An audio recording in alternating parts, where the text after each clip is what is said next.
opting out. We had some players voice some concerns that brought us below a Mountain West Conference threshold of eligible players to participate in the game. That's the first time that had happened for us this season. So I voiced that to our athletic director, who eventually voiced that to our league. And this has now kind of turned into a pause that, from my understanding, is perfectly within league rules and the parameters that were set out for us at the beginning of the year.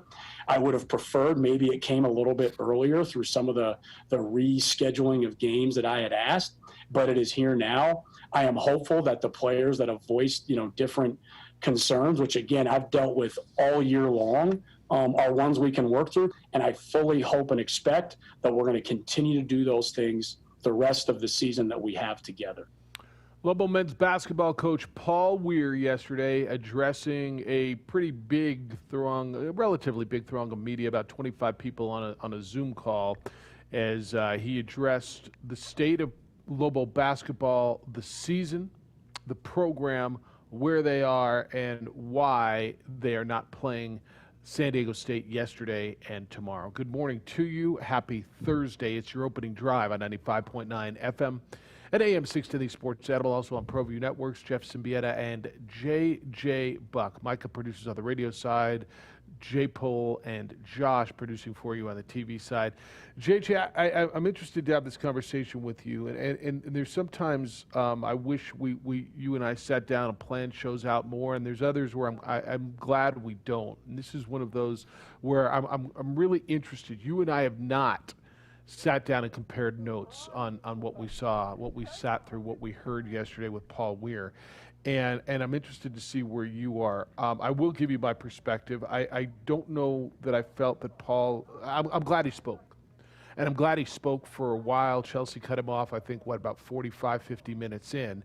But he was asked a lot of things. I thought when he opened up, I thought he kind of went on a little bit of a ramble and wasn't certain where he was going. And that's why I asked him the question, where are we right now? Is the season over? You've referred to finishing out the season. Where are we? And that's where we got to, well, the intent is to play next week at Colorado State. There's a lot in this, but I still think there's a lot more questions. And obviously Paul doesn't have the answers. Just curious as we get started, and good morning to you. Where did you come away? How did you come away from that? It did take him a while to get to the point of they are still playing Colorado State, and this is not a end to their season. He, while addressing every question, when you take a step back and think about what he did go through, there were a lot of long-winded answers in there. The one thing I do give him credit for is he didn't put any of his players on blast. He never said any players' names. He never said any specifics. He said all the conversations that we've had, he's done his best to keep it internal and try to make everything every day about basketball. So I give him a ton of credit for that. And he never tried to throw the players out front as excuses or reasons of any of this happening. He was just addressing where we're at right now with this Lobo basketball program. But it was a lot, and you could think at times hear Paul trying to figure out where he was going in some of these instances. Because while he answered every question, it took him a while to get to certain points, especially the fact that the Lobo season is not canceled. I think it's hard for a lot of people to hear on one end that they couldn't play because they dropped below 7 scholarships, but they didn't drop below 7 scholarships. It was just an uncertainty about the players, and you could still play if you're below 7 scholarships if you wanted to. And they may opt to play next week even if they're below the 7 scholarship players. And so let me back up for those of you who aren't certain about the 7 scholarship thing. There evidently is a league. I don't know if it's a rule, it's got to be a rule, or at least an understanding this year, that if a team in this COVID situation drops below 7 scholarship players, they don't have to play. They can ask to postpone. Postpone is the ideal scenario, I think, if there's room to move games around. And it's not just one schedule you're dealing with. You're dealing with a minimum of 2 team schedules, but then you're also dealing with everybody else that's involved, because where are you putting these games? So I believe the intent was if there's positive tests within your team and you drop below 7 eligible with the protocols, with the testing, with everything else, then you could say, hey, we can't play. We watch that around the country. I don't think that's odd. The difference with this is that there are not positive tests within the program. We've been told, I think it's been verified that they put out a number yesterday of 0 positive tests. This is the mental strain. This is physical injuries and mental issues as well as health. This is, and I don't want to downplay. I think, and I got an email already, and I think it's a little irresponsible to downplay what they're going through. They are going through something that nobody else is going through. Even the Aggies now. The Aggies, for their home games, are going to basically get to stay at home. They got to get on a bus and drive 40 minutes to a high school in El Paso, but geographically they've got an advantage. So I don't want to downplay it, and I'm not going to sit here and tell you I know what it's like to go what they're going through, because I don't, and any of you who are calling them soft don't know that either. Okay, you don't, and there's a lot coming from San Diego State.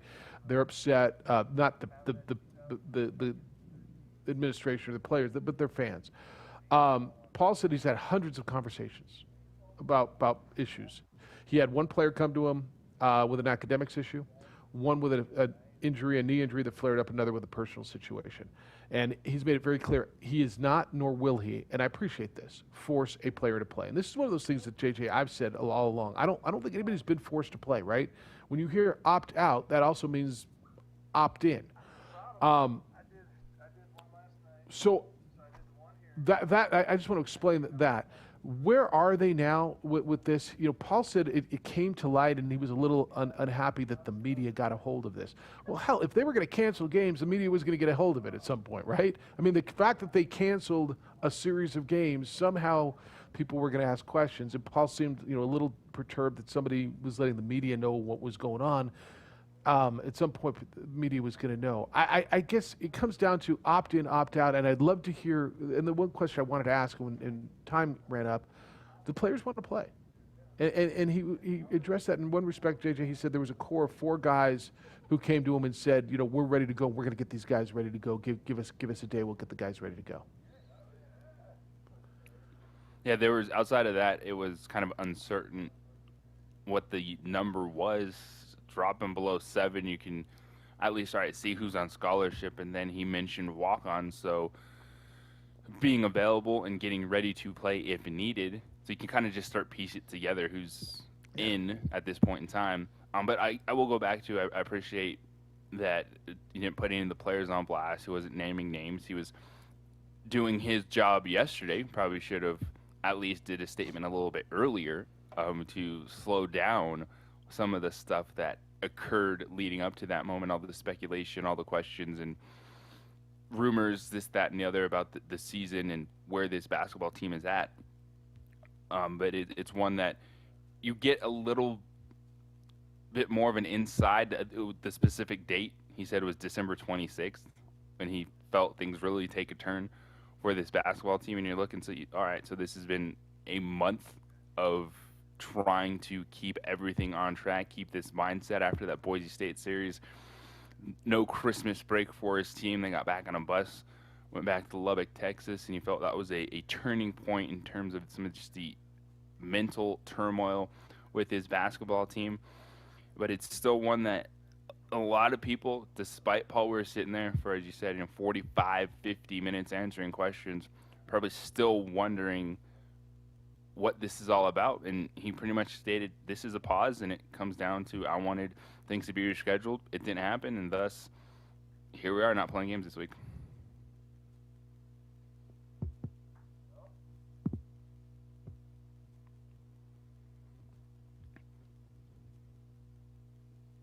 Yeah, JJ, I asked the question, where did it take the turn? Remember at the beginning of the season, it was we can't play Boise State, we can't play because we haven't had practice. We haven't been allowed to practice. We need more. And then at some point it turned, we need less. And so that's what I asked him, and he said it was the 26th, the day after Christmas, when they got back on the bus and they didn't get a break. And so basically, it felt like Paul was saying, the league didn't give us what we needed. And I'm gonna play the other side just for a quick second. Where would the league have given you what they needed? Like, so you took a break when you wanted a break. So you wanted a break when January 1st, December 26th, and reschedule everything with all the other reschedulings going on. I'm not sure what they were supposed to do, but I'm not sure that they weren't supposed to do anything either. Like, this is so complex, and I don't want to sit here and poo-poo mental issues, emotional health, mental health. Again, I don't know what they're going through. I'm not these guys, and I'm going to guarantee being 1-11 adds to it. And again, I said this to you the other day. If they were 7-5, winning some games, I'm not going to tell you 11-1, but if they were 7-5, would it be as drastic? Would the toll be as much? Maybe. I don't know. I know Lobo fan is angry, and I talked to obviously a lot of people yesterday, and I'm not sure they're satiated with that. And the word quit came up quite a bit. San Diego State's going, well, wait a minute, should this be a forfeit? I'm going to tell you, I think it should be, by the way. If they can't make these games up, you got a team over there, and I don't know that it matters. I don't know what playing New Mexico would have done for their net, but they're trying to get in the NCAA tournament. So is Colorado State next week. If you don't play, let me ask you what you think. If you don't play, not because you don't have enough guys who are COVID positive, but you're taking a week off. Basically what you're saying is we're just taking the week off. Sorry, guys. Go on without us. We'd like to make it up, but San Diego State's also got a series with UNLV to make up. We're taking a week off. Do you think those? Paul said they're the reporter from San Diego asked him, "You're using different terminology. The league said canceled. You're saying postponed. Do you believe these should go down as forfeits?" If you're San Diego State, your first instinct is, yes, we deserve these wins. If you're the rest of the Mountain West, you're like, not so fast, my friend. Like, really? Yes, 100%. Do you think Boise State, like, we knew San Diego State would probably win these games, but do you think Boise State and Utah State are cool with the Aztecs just getting 2 wins added to their total down the stretch? Do you think they're cool with a team just saying we're taking a week off? Maybe no, we'll but play you next can, week? winning percentage then comes into play. Like, there's other ways you can handle this, because you know there was a chance, no contests. Yeah, that you might not get a scenario where everyone plays. Now, this is on New Mexico for making this decision, but I also think it's okay not to just hand San Diego State 2 victories, because you can still do a fair end of the season conference race with winning percentage in this situation. All right. I feel differently, and there's a lot of other conversations to have, and we're gonna hit another bunch of other tentacles on this. Here's how you get in today: 505-246-0610. 505-246-0610. Your email's jeff@610knml.com, jj@610knml.com. On the Twitter, you can find JJ_JJ Buck. It's a great follow. And on the Facebook, the OD and the AM, and that's how you can watch the show, courtesy of ProView Networks. Guest list today, 8:30 this morning, Jerry Palm from CBS Sports will be with us. 9 o'clock this morning, Danny Gonzalez, the football coach at the University of New Mexico. Yesterday was signing day. Danny also held a press conference. Not quite as long, but pretty long too, talking about whatever it is you wanted to talk about, including who he thinks is going to win the Super Bowl. So Danny will join us coming up at 9 o'clock, and he also enjoys the guy, or I don't know if enjoys, appreciates the guy who emails in and calls him Danny Gonzalez on our show. He referenced that as well. That's because you care. 246-0610. We'll get back into more Lobo basketball talk on the opening drive on 95.9 FM and AM 610, the Sports Animal.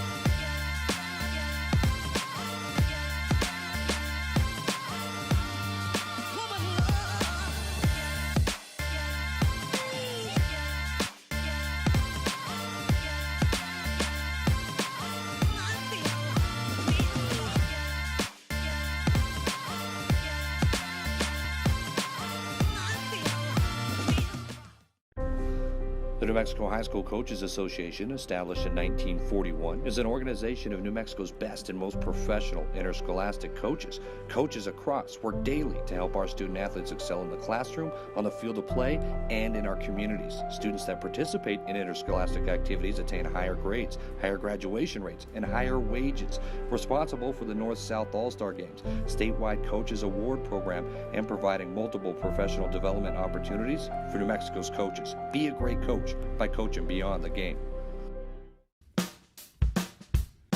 Well, I'm going to the frontier, walking to the cashier, order up a root beer and a number one. Cover it with green stuff, one scoop is not enough. Find a booth is real tough, back by the Duke. Meet my family, meet my friends in the quirkiest restaurant I have ever been. All of Albuquerque's favorite spot, it's the Frontier Restaurant. The Frontier Restaurant is a proud supporter of ProView Sports Network.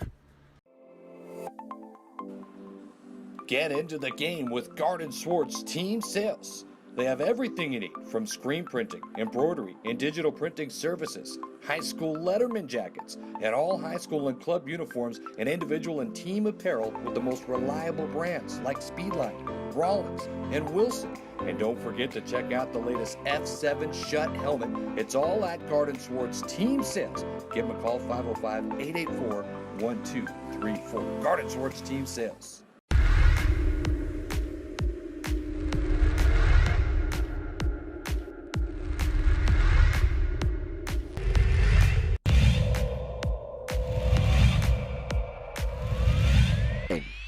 Call it as Javi's looking, and he's got a guy wide open, and it's Gay, and he's gonna walk into the end zone. But he did a good job with it. First and goal, it's Chavez to the middle, and Chavez stops. And Stevens in motion. On the handoff to Mitchell. Look out! Oh, see you later. Take it to the house fly. Cardinals fly. To the other side, provide some protection. And off to Webskowski again. Look out! See you later. Good night. Touchdown, Webskowski.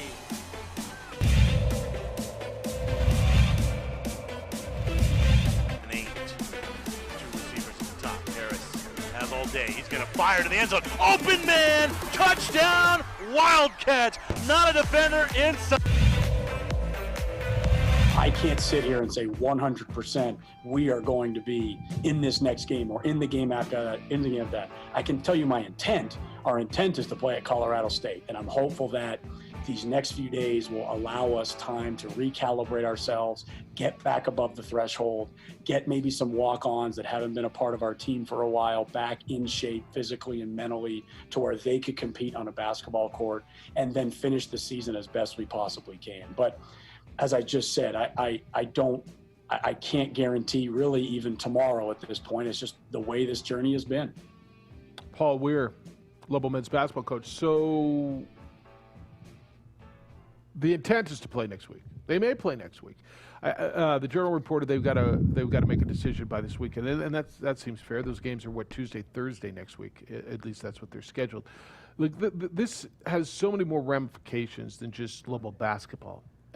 This is the other team, the other teams in your league, the television schedules, the official schedules. There's so many more things than what goes on here. Now, I get it. Paul's got to take care of his players, and I appreciate that. And I don't doubt for 1 second that Paul cares about the mental health of his players. And I think he should care about the mental health of himself, too. He was asked about that, and he doesn't think that he can take a break, and his coaches. So I don't think that he cares, that there's any doubt on that, JJ. The uncertainty is still there. When it came down to it, and that question that I asked was, where are we? It's a pause. You're just taking a week off. Like where is it? And that was the answer to that. I still think there's a lot of uncertainty. At some point, they've got to make a decision. If they don't play next week, they got to be done, right? That was a non-answer ultimately. when you say our intent is still to play, but not 100% sure, nothing is set in stone. And so you wonder what is now happening within that team. What are the conversations like between the players? You know, how much can those 4 players that he said came to him and tried to rally everyone else back together, say, we'll take the lead, we'll be the players that try to get this group back together. How much can they actually do? Because it does sound like it's split right now. Sounds like probably half the team wants to finish the season, the other half's just kind of like, it is what it is at this point. Well, but see, that's where that's where I'd love to hear from a player, and I'm not demanding we have to. I would love to hear from some of the players, just to kind of get, do they want to play? Where he talked about those 4, but then he also said nobody has come to me and opted out for the season, right? He also said of these 3 players, only 1 came to him directly, right? Which I don't think is odd. I don't think that's infrequent. I think that's what the assistant coaches are there for, and I think players have relationships with assistant coaches, and they're going to go to whomever it is that they're more comfortable speaking with. One's got academics. That's an issue. By the way, the semester just started, didn't it? It did. One's got academic issue. One's got a knee injury. One had a personal situation. Tellis sent me a list. He said 7. Here's my count. I got 9. He says Marin, Matos, Quach, Stigwan, Malawach, Francis, Javante, Manuel, and Brown, who's injured. I will tell you that on your list, one of those is the academics guy. One of those has a knee injury that's flared up, and one of those is the one with a personal situation. Tell us, and that's how you get to under 7. If you take Brown out, you get to 8, and take 3 out of that, you're down to 5. All right. So, do they want to play? And that's where it comes. JJ, I don't know the answer. This is why I think I would lean, and maybe the league's leaning. If they sit out these next 2 and play the next 6, or sit out 4 and play 4, whatever. I don't know that the league can allow a precedent for any team to just say, you know what, we're going to take a week off. We'll see you next week. We got that team coming in, and we need a mental health week. We're going to take a week off. Now, New Mexico is in a unique situation, an absolutely unique situation. But that's where the league's got a lot of mouths to feed, a lot of people to worry about. New Mexico is one of them, but they've also got to take care of everybody else. I'm not worried that this is going to cause some type of domino effect across the board in terms of anything the rest of the season or set precedents moving forward. I think we all understand how ridiculous this year is for everyone. I'm with you on the fact that there needs to be a determination made. Like, if you're the Mountain West, you come back and say, all right, you didn't play this series, but by Sunday, is your intent to play? It's no more about intent. Are you playing? It's Are you yes playing? Or no question. Yeah. Are you going to be there or are you not? I got television partners that have a game scheduled. I've got an opponent that if you don't play, they'd like to play somebody. Like you're dealing with right now 2 opponents who are trying to get into the NCAA tournament, right? San Diego State and Colorado State. You got a league that would really like to see 4 and certainly 3 teams get into the NCAA tournament. The uncertainty, and look, yeah, I get what you're going through. And Paul's got to say, look, man, I got to worry about my kids, and I get it. But at some point, does the league just say, all right, boom, thank you. Dan, good morning. You're on the Quan's Auto Care Hotline. Good morning, Dan. Morning, Jeff. JJ, how are you guys today? Good, Dan. How you doing? I'm doing well, thank you. Hey, so all I can do is kind of use my own world as a crystal ball and analogy. So, the biggest mistake I can make is to micromanage my subs and try and tell my subs how to do their job, because they're there because they know how to do their jobs. And my job is just to manage it and manage the project, make sure they go smooth, and give them all the help that they need. Now, let Coach Paul do his job, Let Eddie Nunes do his job. They're good at their jobs. They're professionals. They believe it or not, these are pros. They know what to do. For us to try, your job and JJ's job, I know, is to dissect the situation so we as listeners can kind of have different perspectives and kind of reasonably come to some sort of conclusion in our own minds or when we're discussing it with our friends or our fellow fans.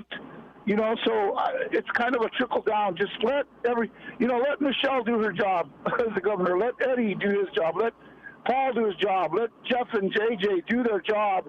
And we as fans, let's just do our job and be fans and support our teams, win, lose, or draw. I support Coach Weir 100%. You guys have a great day. Thanks for the call. Thank you, Dan.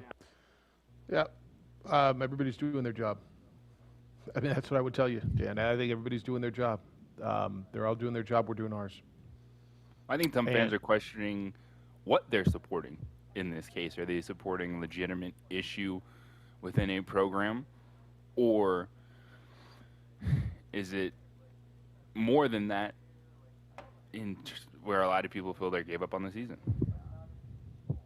Yeah. What did you think when you came out of that? Did you get the feeling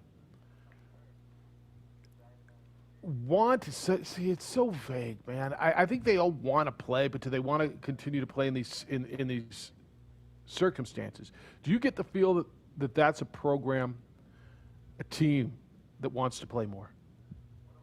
Because it went from you just give them a chance to play the game they love, and I understand how it got here. Like, I'm not belittling it, but it went from they just want a chance to play the game they love to we need more time because we haven't had time to practice to play to oh my goodness we need less.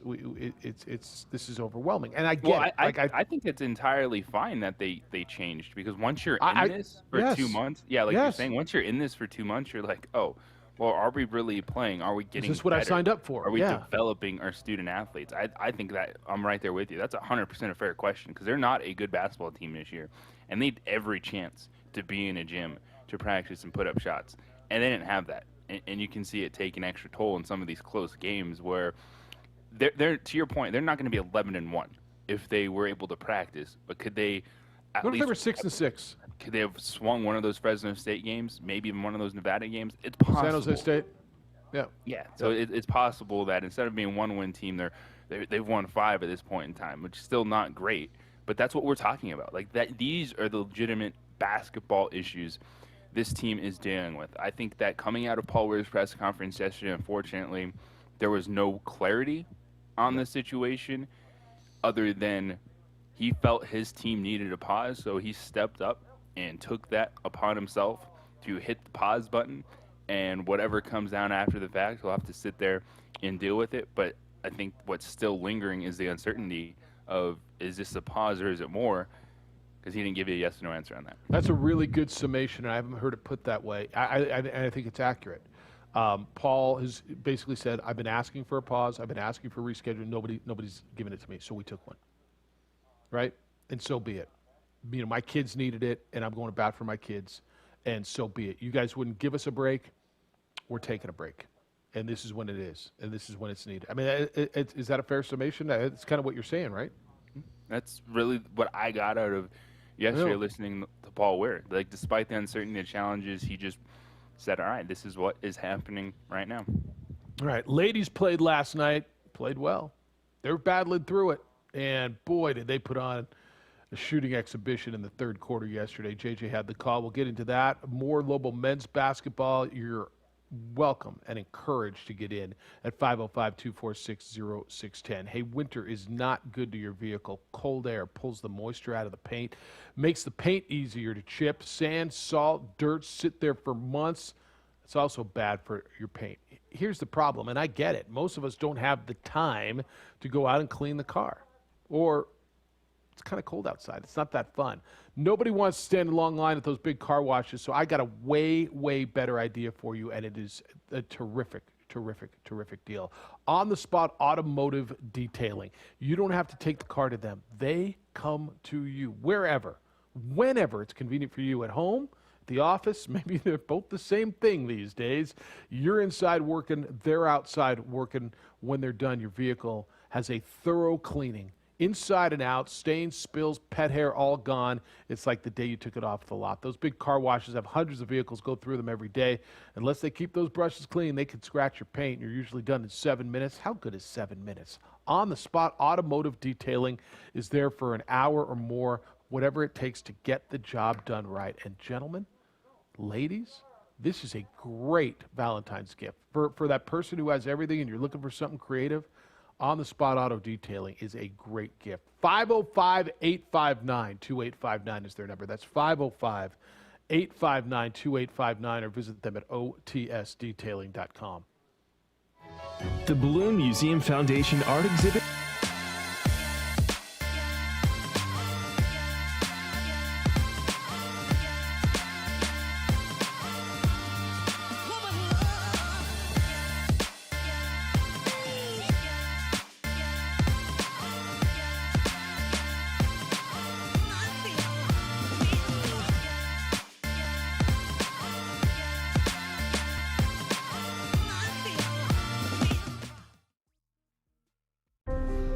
The New Mexico High School Coaches Association, established in 1941, is an organization of New Mexico's best and most professional interscholastic coaches. Coaches across work daily to help our student athletes excel in the classroom, on the field of play, and in our communities. Students that participate in interscholastic activities attain higher grades, higher graduation rates, and higher wages. Responsible for the North-South All-Star Games, statewide coaches award program, and providing multiple professional development opportunities for New Mexico's coaches. Be a great coach by coaching beyond the game. Well, I'm going to the frontier, walk up to the cashier, order up a root beer and a number one. Cover it with green stuff, one scoop is not enough. Find a booth is real tough, back by the Duke. Meet my family, meet my friends in the quirkiest restaurant I have ever been. All of Albuquerque's favorite spot, it's the Frontier Restaurant. The Frontier Restaurant is a proud supporter of ProView Sports Network.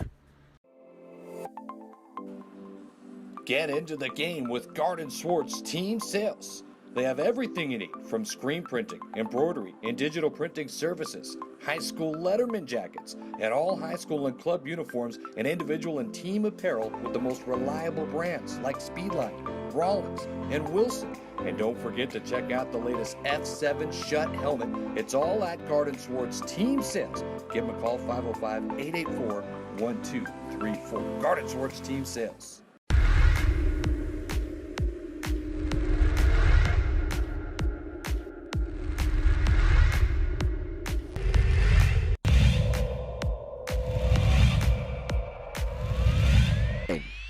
Call it as Javi's looking, and he's got a guy wide open, and it's Gay, and he's gonna walk into the end zone. But he did a good job with it. First and goal, it's Chavez to the middle, and Chavez stops. And Stevens in motion.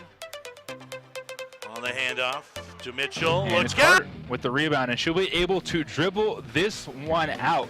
Lobos trailed 27-26 at halftime, and as this one finishes, they will be victorious 84-48. A huge second half for New Mexico to take game one against San Diego State. The Lobos victorious inside Viejas Arena. Would they outscore them 57-22 in the second half? That's Sir J.J. Buck on UNM Radio Network. Lady Lobos win yesterday 87-48. They beat San Diego State down at America's finest city. It's the opening drive. Jeff Siembieda, J.J. Buck, Micah, Josh, J. Paul. Want to go to the phones. It's there for you at 505-246-0610. Saunders, good morning. Just dropped. Oh, he just dropped. Why did he hold through the break and then just drop when I go to him? Micah, help me understand that. Are you just talking to my ear? Or I don't know, man. I mean, you just held through the whole break, and then I said, all right, you're up. All right, let me get you a couple of emails. And you're coming in. It's Jeff at 610knml.com, JJ at 610knml.com. And I'm going to explain to you that I understand the sentiment is left to right on this thing, and I'm not saying politically. It's night today. Dan called in, and he's very strong in his opinion, and some of you are very strong in your opinion the other way.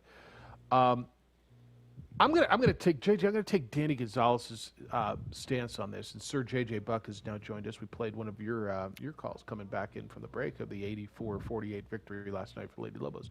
I'm gonna take one of Danny Gonzalez's quotes on this Lobo basketball, and yesterday reaffirmed it to me. People care. Whether you're mad, you're angry, you're satisfied, you're okay, you're understanding, you're not understanding. You're done with Paul. You want Paul to have another year. People care. And the amount, the quantity, the quality, and the variety and the new voices that we heard on our show yesterday, reaffirm that people are still coming here when they want to talk sports. And B, people still care. And I think there was some question on where's the Lobo fan base, and Jeffrey has brought it up a number of times. We've had countless conversations about it. But people obviously still care. Well, they should move down to a lower division. All right, that guy still cares. And so that's kind of what I got out of yesterday. Hey, you can be dissatisfied with something, upset as a fan, but you still care. And in this state, the big dog is still Division I athletics for Lobos and Aggies. With the football and basketball. There's no question about it. And even if you might go through what you perceive as some down times, there's a reason people are upset, because they want you to be better. They need you to be better, because they don't want to be unhappy about it. So I do agree with that. While, yeah, people not necessarily tune it all out, but yeah, they'll stop showing up if you're not good. They won't spend their entire day at a football stadium if it's a one-win team, or if, but they'll tell you how much they don't care. They'll tell you how much they don't care. But so they'll make it known. All right, we're not showing up, but they're not forgetting about you. Yeah, they still care. All right. So in that vein, I'm going to read this first email. I don't necessarily agree with it, but I'll read it anyway. It's from Harold, and it says Micah's generation is soft. Jeff, who was the OD guest? Was it Daniel Ferris or Marvin Menzies, who talked about playing hoops in the Middle East with bombs going off in the background? That's real adversity. Staying at the Residence Inn in beautiful Lubbock, Texas, listening to Mac Davis to play Division I basketball is an opportunity most people outside the U.S. would die for. It's from Harold. Okay? Look, is it war? It's not. It's not. But it doesn't have to be war to be stressful. It doesn't have to be the extreme situation to be mentally taxing. Okay? What they're going through is uncertainty. A lot of these you look at that international roster, you've got a couple of young men who have been in this country less than a couple of years, right? They're dealing with the academics, the uncertainty, losing. You're right.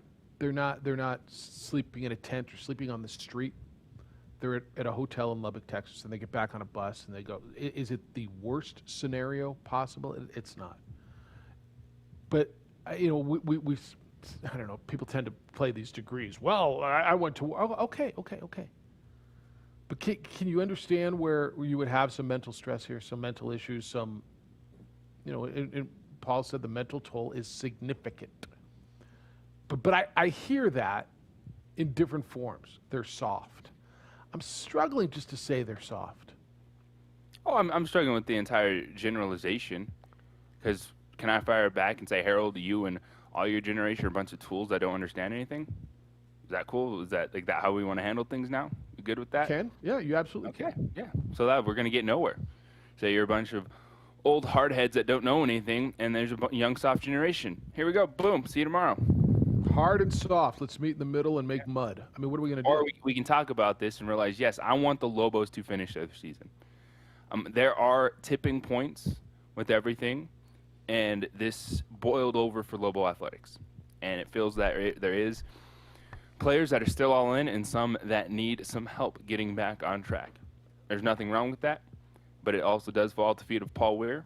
And while we don't have certainty, which I still think is unfortunate in this situation, if his team gets back on the basketball court, I'm going to be looking at the players. Because the one thing in all this, the last 2 weeks, despite the record, at least it looked like the players cared. and they're giving it effort, and they just weren't a good basketball team right now. Yeah, and that's where when I tell you, JJ, I'd love to hear a couple of players, talk about this, and I think, look, I understand. I talked to you yesterday about the vault that I believe that Lobo men's basketball is, how they're super protective, and but I almost think it would do Paul, Vince on the line. if in fact this is where this was and where the players are. I think it would do Paul some good if some of his players came out and explained what they're going through, their stories. Don't you? Do you think it would be detrimental? I mean, I'm not looking to put the kids on the spot, but let them tell their stories, what they're dealing with, and I think people like Harold might understand it better.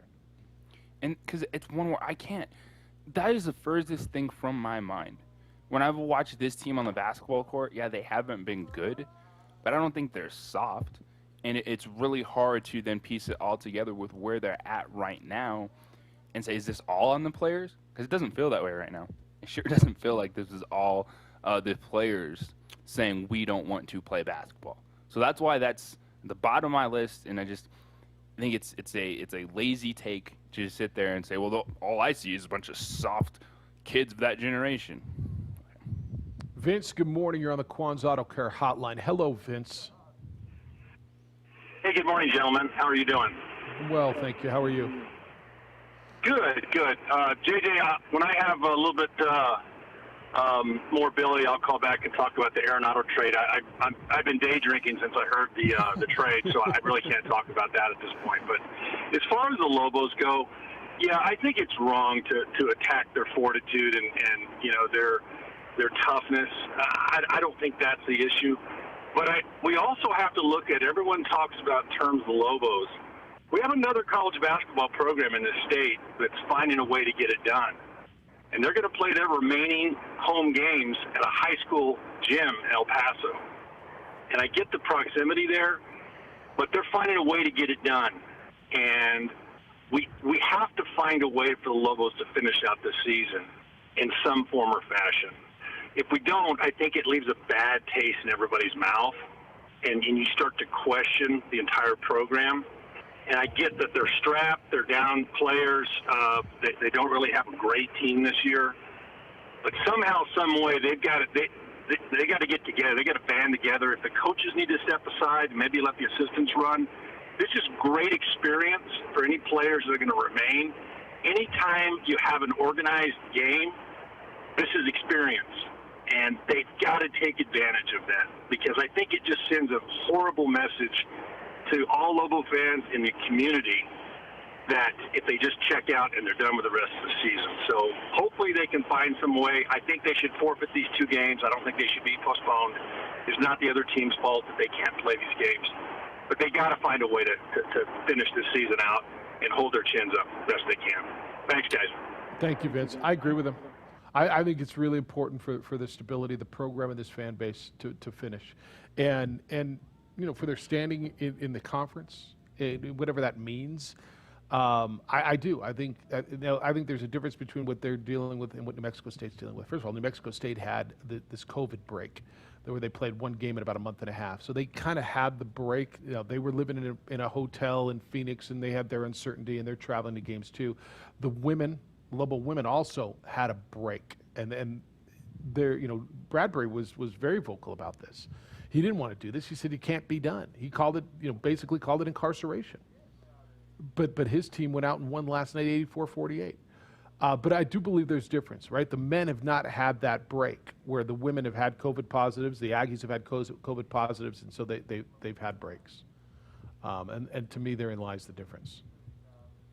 And this is one where I don't look at it as it's all on the players. I don't. It's leadership in this situation. It's who are you leaning on to keep pushing forward. Yeah, it's challenging, and what's happening, the results are a part of it. You can't ignore the fact that it's only a 1-win team, which makes it that much harder to go back to the grind. But that's what you sign up for, right? That's sport. That's what we all appreciate, is fighting through adversity. And while I believe, it can come into a tipping point in a year that none of us expected or would know what it's like to experience, I still want to see the Lobos finish the season, and I believe that there's enough players that want to do that. But it also comes back to what is the unifying message and who's going to get them on that track. Yeah, and I think they need to finish the season too, just for a lot of and like this a guy like McQuatch Malawach. Is that how he's going to go out, assuming that he doesn't come back for another year? I mean, was his last game going to be that game in Fresno and didn't even know it and he wants to play and looking around, but I want to play. I'm here to play. Assuming he wants to play. 505-246-0610, 888-922-0610. We could more conversation on little basketball. We're going to get into the Super Bowl. 8:30, Jerry Palm's going to join us from CBSSports.com. 9 o'clock, Danny Gonzalez, the Lobo football coach, will be with us. Yesterday began the national signing period. Gentlemen, I hope the new year is off to a terrific start for you. Here we are now in February. How you feeling? Hopefully, you are feeling fantastic. But if you're not, maybe you're a bit sluggish, dealing with fatigue, low energy, low T, erectile dysfunction. You can take care of all that. Call New Mail. You'll feel like you again. New Mail is the leader when it comes to men's health. They're here in Albuquerque. They have helped thousands of men all over the country feel better. And what's more important than your health, especially in these times? I tell you, nothing. Taking care of you, feeling well is a priority, and New Mail makes it possible. Call them at 505-652-1688 or visit Newmail, NUMALE.com. The whole process is comfortable. The results are absolutely real. From the phone call to your first visit and all the way through the treatment, Newmail will be with you. They'll help you take care of low energy, even hair loss or erectile dysfunction. The testosterone replacement utilizes cutting-edge technology. They're out front of it when it comes to men's health. Don't call that number on your screen if you're watching on ProView. Call this number right here, 505-652-1688. Not that number there, 505-652-1688. Guys, take care of yourself. Make the call. Visit newmail.com or call 505-652-1688 and feel better.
Oh, see you later. Take it to the house fly. Cardinals fly.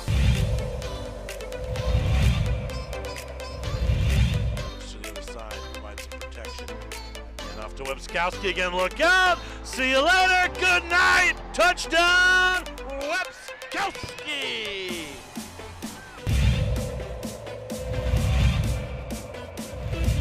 An 8. 2 receivers at the top. Harris has all day. He's going to fire to the end zone. Open man. Touchdown, Wildcats. Not a defender inside.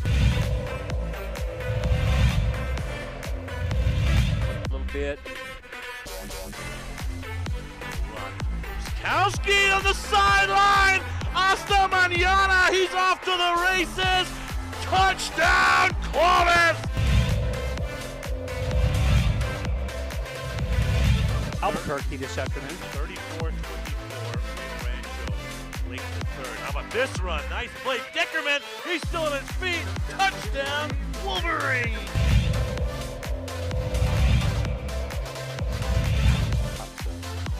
Exactly what they want to get yards. He's going to go for it. He's got a guy towards the end zone. It's grabbed. Touchdown. What a play.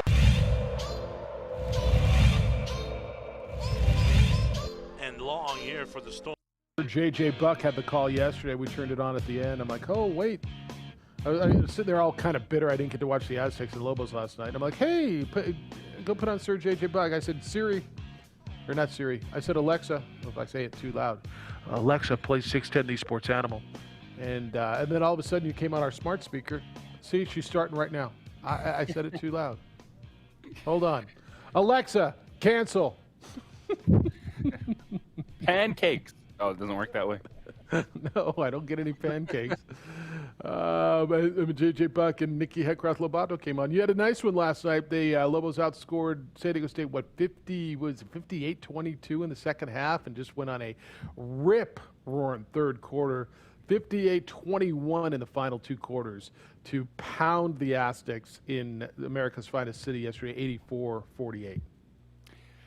Yeah, the games they have to have down the stretch is they are better than San Diego State. This is a series you need to sweep because you got Colorado State on back-to-back days coming up next week. Colorado State, the best team in the conference this season, so they're the ones you want to get, leave no doubt. And there was questions at halftime. They were down 27-26. You're like, they're not shooting the basketball again. Here we go. They were 5 of 20 from 3 at one point in that game, and the third quarter happened. Tay Duff started hitting some shots, and it was Chris Jans this week that said shooting is contagious. And it was for the Lobos in the second half. Yeah, I think other coaches have said that before, but certainly this week we were reminded. Well, that's where I got it from this week. That's right. Chris Jans this week. I don't know. You've watched them certainly a hell of a lot more closely than I have. You as the voice of Lady Level basketball. But was that the best half of basketball they played this year? No. I think the second half against Fresno State was better because it was up against a better opponent.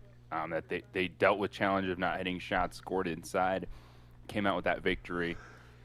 So I'm going to go with that so far. And this is kind of still a hard thing with the women is the one series, the best team they played, all right, they got a split. But you're not going to get a lot of chances to see them. It's Colorado State's their next best opponent on the year.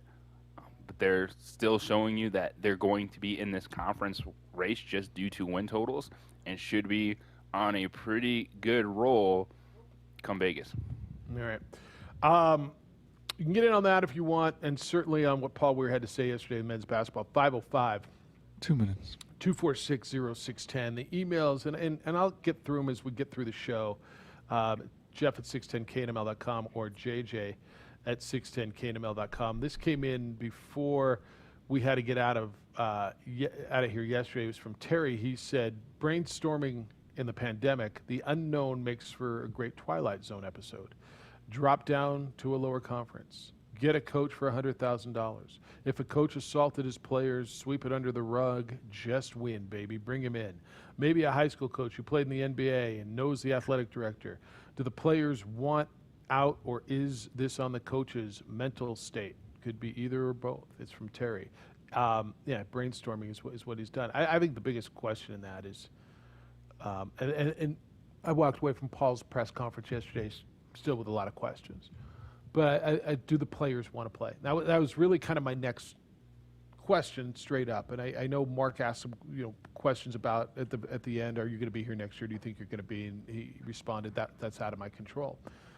I thought, his long answer on that was, I'm comfortable with myself, and I'm prepared for all the questions that you guys are going to answer, and I knew what I got into. And do you think he knew what he got into? Do you think any coach who takes this job, I'm not telling you it's the hardest job in the world, but it's unique. And when he came from New Mexico State here, I think Noodles, when he sat next to Steve, had a good idea, but did he know? For Schiller, I remember him saying, I dealt with the New York media. I know what I got. Do you think any of these guys really know what they're getting into when they're coaching Lobo basketball? I think you can assume you have an idea, but it always changes when you're in it. Yeah. I think you assume you have an idea, but I don't think you know until you go through it. I just, when you're in that seat. Do they want to play? I think to me is the biggest question. And do you want them to finish the season? 505-246-0610. I get more from you on Lobo Benz basketball. Next on the opening drive on 95.9 FM and AM 670 Sports Animal and Pro View Networks. We're going to fake the handoff, excuse me. Davidson on the deep ball. He's got some space, and it's caught! Still on his feet. Touchdown! Storm! Wow. Santa Maria!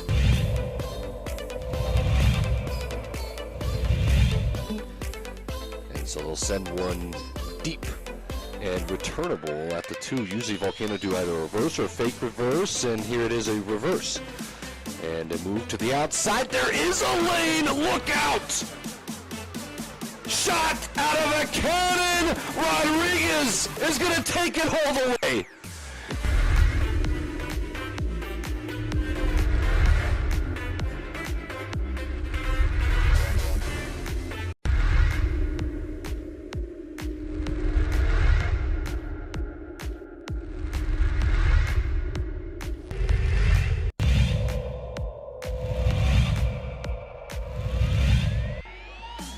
To shoot. They'll get one off, and it'll count high off the window. Oh my gosh. There's the long 3. Boom. Bang.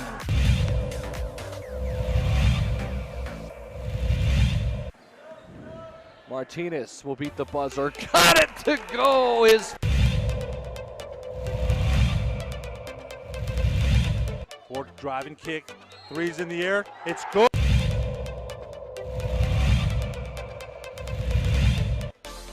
Nice pass on the nice block by Hernandez Crawford.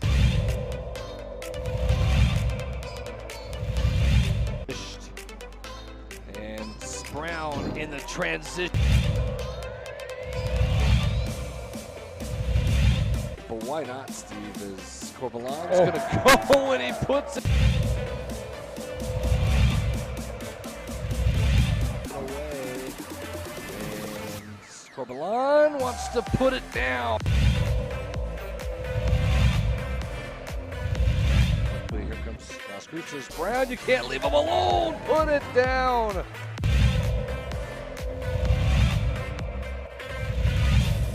Gershon in transition, 3-on-2. Gershon going to go all the way. Whoa, Morgan.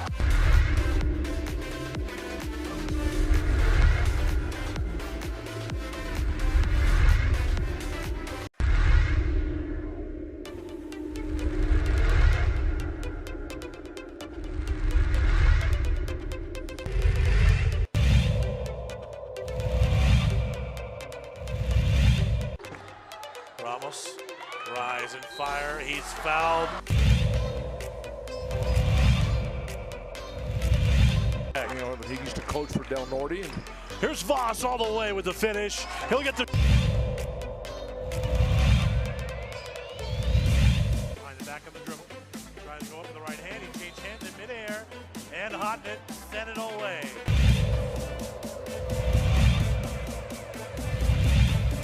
Wynn doing a really good job denying Chavez. DC hasn't got the ball. Oh, Yeku! Oh!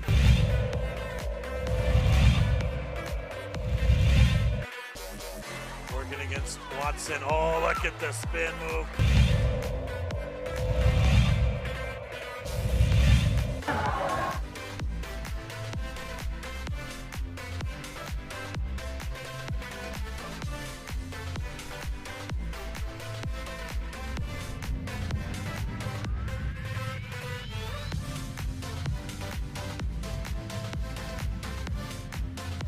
sacrifices these guys have made, I can't even quite tell you what it's like to live in this bubble.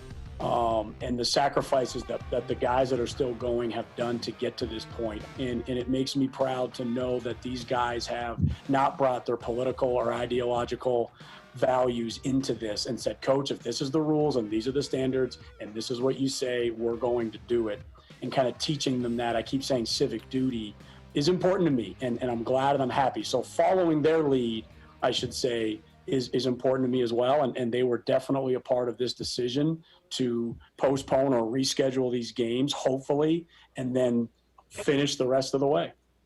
Dr. Paul Weir, the Lobo men's basketball coach, yesterday, in discussing the Lobo basketball situation, one of the things Paul said is he's very satisfied with what they've done and how they've done it.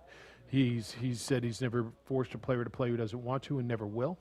And, you heard him say right there that the players were in on this decision. So when we have the conversation, do they want to play? I don't know if that satisfies the answer, but that's kind of where he went. It's the opening drive. Jeff, JJ, Micah, J-Pull, and Josh.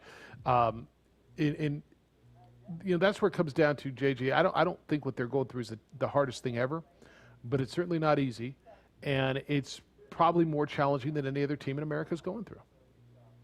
It is, and this team was about developing this season, and they haven't had a chance to develop. But what you can look at and say is at least finish what you can the rest of the way, because if you want to, you can get this year back. And whether it's here or somewhere else, even if it's an unsatisfied year, the ability is there for these guys to continue their collegiate career. I think that has to be a factor in this, saying, yeah, this might not be ideal. We not have been able to become the team we wanted to be this season, but let's reset, let's finish it out, and then hopefully if it's somewhere else or if it is with the Lobos next season, and get that better experience and get to where you want to be as a basketball player. One line open at 505-246-0610. Let's go to it. Ray, you're up on the Quan's Auto Care hotline. Hello, Ray. How you doing, guys? How you doing? Hey, you had a call earlier, and I can't remember his name, but he was dead on. He talked about, hey, you got to finish. If you're Weir and the kids, you got to find a way to finish out this season. It's not going to be easy, but you got to find a way to do it. And the other thing he talked about was that these games ought to be forfeits. I don't think there's any doubt about that. When you spring this on the league on Tuesday before San Diego State has to get on the plane to go to Lubbock, I would add that Paul Weir saw this coming, and this should have been handled on Sunday. If he wanted to give the team an opportunity to take a break, they should have determined Sunday that this break was going to happen, let the league know, and then go from there. The way that this played out was just horrible. And also, I'd like to hear from Eddie Nunez on all of this. Eddie's been just like a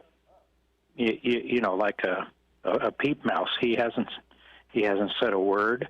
I'm hoping that Jeff Grammer will apply enough pressure to Eddie somehow to get him to make a statement on all of this. Eddie would have come on today, and I opted because we've got so much other UNM stuff. I talked to Eddie 2 nights ago, and he wanted to let Paul speak first. And Eddie's certainly willing to talk. And JJ, maybe tomorrow's the day for that. That'd be great. I really want to hear his take on all of this. I think what probably the most horrible thing is to let this thing go to Tuesday, before letting it publicly come to a head. As they're getting on the plane in San Diego. Yeah, this is horrible. Yeah. This is just inexcusable. And, I just, I think these games ought to be forfeits, and that would be the fair thing for the league and for the Aztecs. It just... Anyway, gotcha. The way this was handled just completely frustrates me. All right, and, I appreciate it. Thank you. Hopefully our kids, will be a little bit rejuvenated and they'll want to come back and play. And finally, kudos to the women. boy, they're fighting through this thing too. And yes, they're winning more than probably their share, but kudos to them and to Coach Bradbury. Thanks a lot, guys. Thank you, Ray. So Ray thinks it should be a forfeit. Like I said, I do too. But we'll see where the league goes, and they may get there at some point. Ray, other Ray, you're up on the Quan's Auto Care Hotline. Hello, Ray. How's it going, Jeff? Good. How you doing, man? I blame this on Paul Weir. He's been saying this for over a month now, wanting to have a break. The players hear him say that. He's not only supposed to be a coach, he has to be a motivator, too. These kids are young, 19, 20-year-old kids. They got energy to play. They want to play. But then when you hear the coach keep on saying, well, we're mentally this, mentally that, we need to take a break, I think when one of the guys for the Lobos got hurt, he saw an out, and that was his out against San Diego State to get that break, like he said. So okay. I blame him because the Lobo women have been through the same thing as the Lobo men have been through. And look at those girls playing hard and everything for Coach Bradbury. And he's a motivator, too, and he got them girls playing. But they've been through the same stuff as the men. Why aren't they mentally... Yeah, it is a little different now. They did have a break, Ray. They did have they've had a couple weeks off, right? They had one. There was their own COVID issues, and then they had another week off because San Jose State has shut down their program. So it's similar, but it's not exactly the same. They have had a couple of breaks. True, that's true. But these kids are 19, 20 years old. They want to play basketball. They're going to play basketball. That's the way it was. I think the coach is mentally fatigued. I think Coach Weir is. And I think there's a lot to that. I don't think it was the players. And his press conference didn't tell us anything. To tell you the truth, is what he's been talking about. But when young kids hear you saying, "We're tired, they're going to act like they're tired. You got to motivate the kids, not only coach them but motivate them too. And I don't think he has done that. All right. Thank you, Ray. JJ, this is a really interesting point, and this is again comes back to. I'd love to hear from where the players are, and not just a select player who's going to go out and give you the company line, but I'd love to hear, to his point, do they want to play, or do they feel, wow, the coach said we're, what Ray's saying, coach tells us we're tired, we're fatigued. Okay, we're fatigued. We should be fatigued, or we're encouraged to be fatigued. Or by the way, and there's nothing wrong with this. I agree with him when he says he believes Paul is mentally fatigued with this. I'm sure he is, man. The crap he's dealing with, like I've dealt with less crap, and I've gotten to the point where, whoa, just trying to put that damn bowl game on in Texas, right? I got to a point where, this is a lot, right? I'm dealing with a lot. He's dealing with more, and he's got a lot more people. So I think the biggest thing I agree with what he said is I think Paul's probably there. Yeah, and that's my main pushback in anyone wanting to go at the players in this situation. I think they're totally off base in that regard. Because I do think this starts at the top, and while, yes, it is challenging, what message are you presenting and how are you handling it? And for the Lobos, it came a tipping point. And whether or not you agree with it, Paul Weir paused the program. So can he put the pieces back together? Because to Ray's point, there was still a lot of uncertainty coming out of that press conference. While he said they intend to play, it's still not 100% set in stone following this. At some point in time, you're going to have to step up and get a yes or no answer. Right? You got the pause. Here you go. Now, what are you doing the rest of the season? And specifically, yes, while it is a challenge on the players, play it out. Get them together. Because 4 players... If he said 4 players came to him, I'm sure those 4 players can get pretty much everyone else on board to saying, yeah, guys, I get it. Ain't ideal, but guess what we get to do? It's kind of we get to play basketball. Yeah. This season, it's a wash, but let's hold our heads up and let's finish. It's kind of my feel. All right, Michael, what do you want me to do? Do I get time to take Edward? Take Manny. Manny. Let's take Manny instead. Hello, Manny. You're on the Quan's Auto Care Hotline. How you living? Doing well, man. Doing well. Thanks for having me on, Jeff. I appreciate you guys' time, and I really like your show, guys, in the morning. It's really easy for us grown men to sit on the phone and bash Coach Weir, bash these kids, but we're not in that situation, and kudos to the women. I mean, damn, those girls are playing hard. And you're right, Jeff. They had a couple of weeks in between here and there, and sometimes you need that full couple of weeks here and there to rejuvenate, especially now. I go back to the NBA bubble, and you listen to grown men like Paul George and a few other players saying that the bubble got the best of them, that it was just mentally draining and fatiguing. These guys are 18, 19-year-old kids, you know, and of course they love to play basketball. They wouldn't be playing D1 basketball if they didn't like to play basketball. Give these guys a break, man. Give them a break. I think Coach is right. You know, losing obviously doesn't help, but, you know, hopefully next year they'll get back on track, and hopefully everything will come to a little bit of normalcy, Jeff. And thanks for your time, guys. It's going to be a good Super Bowl this weekend. I got the Chiefs 38-28. Yeah, that seems about right. That's a good number. All right, man. Don't be a stranger, Manny. Good to hear you. JJ, it is. Later. It is. And that's why, you know, I'm trying to be as thoughtful through this process as I can. And I think for the most part, our callers and our emailers are. We're not in it, right? I know what stresses me out. I know how I deal with stress. I know how I try to work with people for whom I'm responsible. This is it, to going back to Harold's thing. It's not war. It's not supposed to be war, but war is the only thing that's stressful, emotionally draining, mentally draining, and I do believe the losing's part of it. Let me tell you this, because to the caller before this, and I want your thoughts.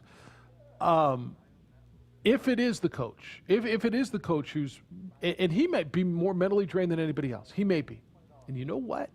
I might even understand it. I might. He's under the pressure. He's losing. He's got to ask questions about his job. He's responsible for the entirety of those. Now, that's what he signed up for. That's what he's getting paid $750,000 or whatever it is a year for. So, I mean, he's well compensated for it, but it's his responsibility. Like, I can understand it. But it was a really interesting point that caller brought up. Is it coming from the student athletes? Are the players, are they, you know, genuinely feeling that? And I think there is a degree of that, or them hearing it from their coaches. And I don't know the answer to that, but it's interesting. And for Paul, it's like you said, this is an even more stressful time being a head coach, because I'm sure there's a sense of even him internally wanting to push forward regardless, because he has to be that leader and provide that leadership formula. But if it gets to a point where he feels like it's a breaking point, he's like, would he have stepped away? Because I think a lot of people. But he said no. You heard him yesterday. Yeah. He said no. But I think a lot of people, though, unfortunately, are looking at it and saying, you know what, Paul, is this just a you issue that you're putting on the entire team, or something else? And I still think that's a question in people's minds. Yeah, I think, and I'm hearing that more today. And look, he said yesterday, I'm not taking a break. I owe it to these kids. If it was your kid on this team and going through something, and the coach was taking a day off, how would you feel about that? He says, I'm you know, down the road when this is over, you know, I'll worry about me, but I'm worried about these kids now. And I appreciate, like, I have no doubt Paul's heart's in the right place. I don't. And everything, even the people who are unhappy with Paul as a coach, you know, almost to a man, say he's a good guy, feels like a good guy, seems like a genuine, and I agree with that. I don't disagree, but and I'm not going to hold it against him if he's in a place, you know, dealing with all this that you know, he's got to deal with some stuff too. 505-246-0610, keep them coming.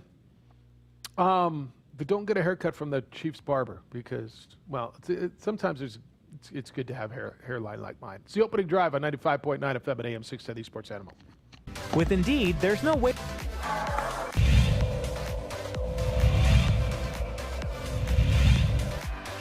Ball's loose. DJ Bustos brings it up. Barnes Tompkins, alley-oop. How about it? That was redunculous.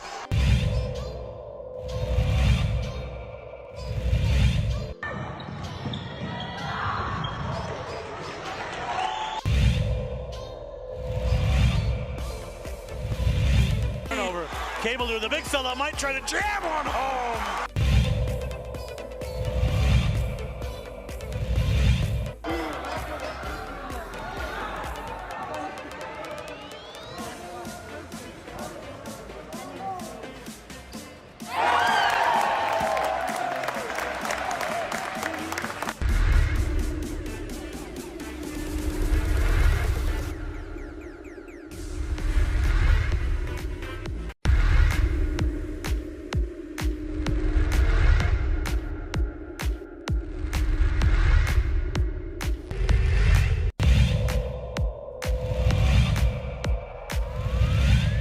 second field goal. He's got 4 points.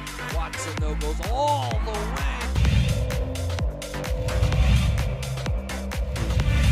Hit the deck, I should say.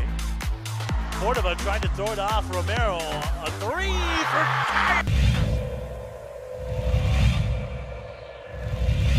Set out to Jutapia. Nice move behind his back. It's a good.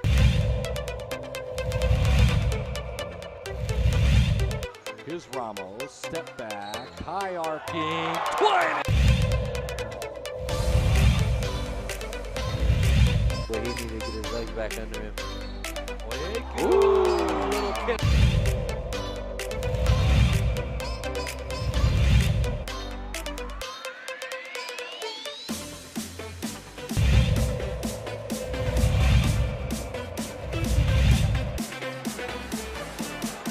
They leave it one more time. Two-hand hammer.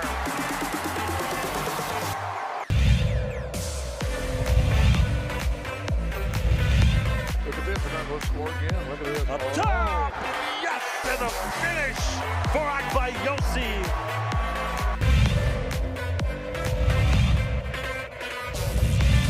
Saved into the hands of Riak, ahead of the pack to Davina Lovato. Up high, down hard for Akbayosi.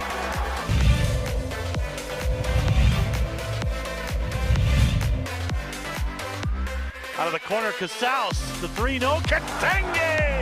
Let me clean up the mess! He dropped out of the rafters for that one, Steve.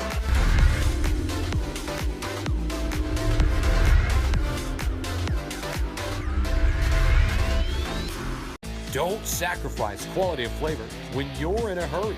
Golden Pride offers ribs, fried chicken, green and red chili breakfast burritos, and Frontier Cinnabons.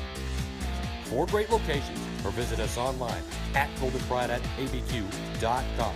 Golden Pride Barbecue Chicken and Ribs, proud supporter of ProView Sports Network.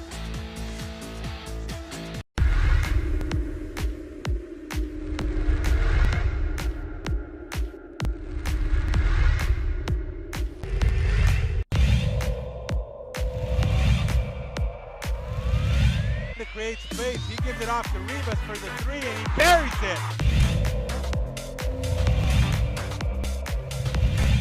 They'll be coming in soon. Double pick set for Avalos. Goes to the right. Avalos puts it up high. Window scores it as foul.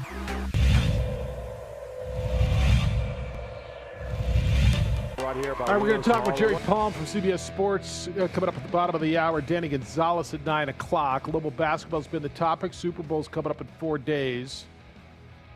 It's where cutting your own hair comes into your advantage, JJ.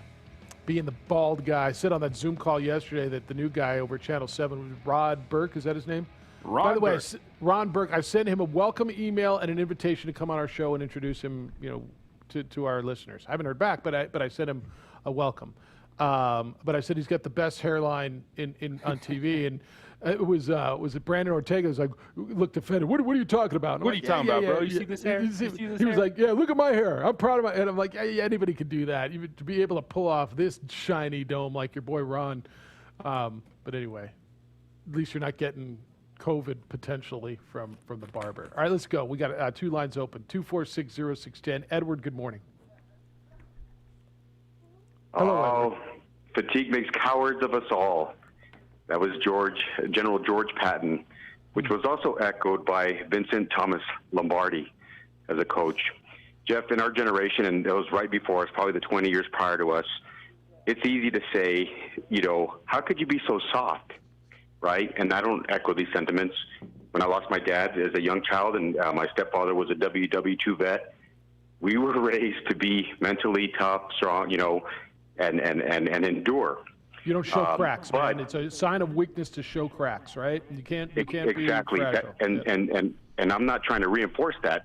That's right. As I've evolved and grown, I've learned. I'm going to give you a little bit of drugstore psychology here.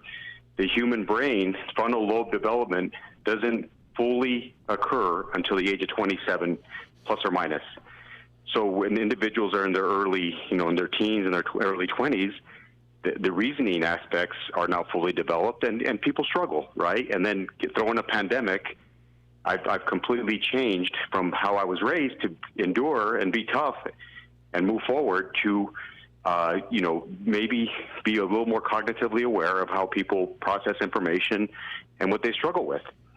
And so it's interesting. I enjoy every call, both Ray's and the one gentleman that called after Ray had some very good points, which was kind of a prelude to my call. So it's interesting how people process information, the human dynamics of how people interpret information and process it, and then they apply it to their personal belief and value system. And it's fascinating. It's a fascinating subject matter, and I thoroughly appreciate it. But the only way, the lay of the land, Dr. Weir, who better than to understand and comprehend what he's paid for is to kind of assess the landscape of what's going on. And he's closest to those individuals. So in his mind, an educated man is making a determination to say, here's what's best for the collective. And whether it's right, wrong, or indifferent, or we agree with it, that's his job. So it's interesting, very interesting. I have a very acute take. I'll be very brief. I've been kind of watching these Super Bowls, man, and there's 13 samples since 1998 that are very interesting, guys. Very fascinating data. And I'm going to quickly go through it. It'll take a minute. 1998 Vikings, 15-1 with Randy Moss, just dynamic offense. Got clipped in the NFC title game by the Atlanta Falcons. 2001 Rams, coming off a previous Super Bowl, greatest show on turf. Got clipped in the Super Bowl by a young Thomas Edward Brady. 2001 Steelers, 13-3. Couldn't even get to the Super Bowl. Got clipped in the AFC title game at home. 2004 Steelers, Ben Roethlisberger's rookie year, broke all kinds of rookie records, 15-1. Got thumped in the AFC title game at home. Couldn't even get to the Super Bowl. Colts, Rivers, his rookie year, 14-2, number 1 seed. Couldn't even get out of the divisional round. Chargers, 2007, the Patriots, in my opinion, the best team I've ever seen play. Got to the Super Bowl undefeated. Scored 14 points. Got beat. 2010 Patriots, 14-2. You can go down the list. The 2015 Broncos annihilated the stats. Got smashed in the Super Bowl. Here's my point, guys. Please. We've seen these teams come through, and they're heavily favored, and I just think we're going to see something spectacular on Sunday, which I'll elaborate more on tomorrow. But stay on your thread. I appreciate you letting me share my thoughts. You guys have a delightful day. All right, thank you. He said you could go down the list. I think he did, didn't he? You're right. There's been history is littered with teams with gaudy stats that didn't cash the check, and we'll get a lot into the Super Bowl tomorrow. John, good morning. Thanks for holding. You're on the Quan's Auto Care Hotline. Hello, John. Hey, good morning. Hey, that was brief. When he says I'm going to be brief, yeah, he doesn't know the difference between boxers and brief. Like there is no brief. Hey, the bottom line is, I think Paul Weir is missing out on a great opportunity to be able to lead these kids through these times and the adversity they're going through and show them what it takes to succeed. And if he is the one that's needing the break and taking it, this is not setting a good precedent for these kids. Some of the callers alluded to that people are picking on the kids. And it's not the kids. Look at the leader. You never blame the troops. You blame the leader that put them in the situation. And right now, I think Paul Weir's missed out on this opportunity, and they failed. They weren't prepared to roll with the punches, even they knew the season was going to be rough and the adversity because of the pandemic and the situation. And I think they have failed as a coaching staff to roll with the punches and make it work and show these kids how to get through this adversity and be able to become winners and good young men. And that's all I'm going to say. All right, John, thanks. I don't know that this season was going to be determined, JJ, completely, certainly partially, by wins and losses, right? I think, somebody called in yesterday. Well, look at Duke and North Carolina and UCLA and all these other programs who were down. Yeah, but there's Gonzaga and Baylor and Houston and Villanova who are up. So I don't buy that completely. This is unique, even to the unique, what Louisville basketball is going through. Plus the turnover. Plus like I didn't expect them to win a conference championship. I didn't expect them to be 1-11. But I did expect them to get through the season. Yeah, once you see this team play, it comes to realization that they were not going to be a good team this year, and then you add on everything else, the practice time, the development that was taken away. They needed every single one of those moments to at least try to just be a competitive team this season. And I do understand the frustration of how it feels when they don't take the court and who are you coming at, who's going to take the blame. And ultimately it's going to be Paul Weir. He's the head coach. He's the guy that's going to stand up and take it. And I think he wants to be that guy. He doesn't want it on the players. And I do believe we've gotten to a point, hopefully, where most people realize, you know what, this isn't all on the players. Yeah, they're going through a tough time. But with this tipping point, it all boiled over. It was messy this week early on, especially if you're San Diego State sitting there when you found out about it. But can you get it back on track? And now people are just looking at you saying, all right, can you finish? Can you come together? Not expecting great results now on the basketball court, but now they just want to see these players respond. Because I will say the last 2 weeks, at least with this Lobo basketball team, for the most part, yeah, outside of the San Jose State loss, I don't think these players have quit. I don't think they haven't been giving it good effort. Just not good results on the basketball court. All right, we got a break. Jerry Palm's coming up next. And if you're on the phones, I encourage you to call back. But we've got a scheduled guest. Jerry Palm from CBSSports.com will be with us when we return. We'll talk college basketball in the opening drive on 95.9 FM and AM 610, the Sports Animal and ProView Networks. All right, coast to coast. What a... Around the screen. Against White. Step back. It's blocked. JB with the block.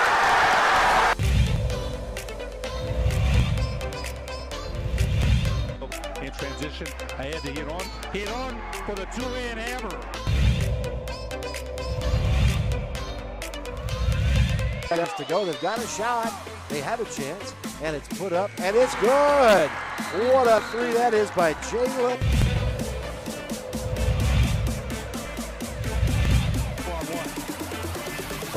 Sorry. Puts it up.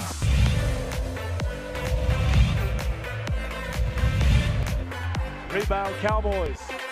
Right side, David Hall. Thank you very much.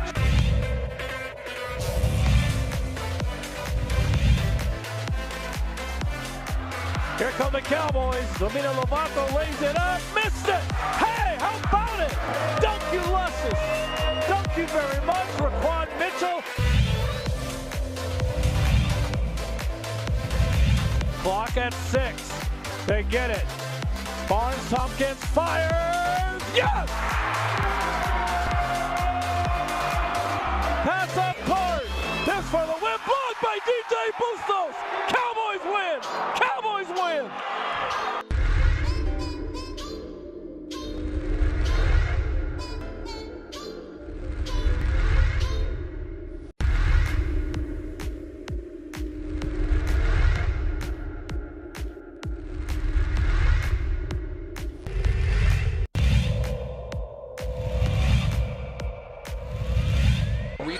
Moreno extra pass.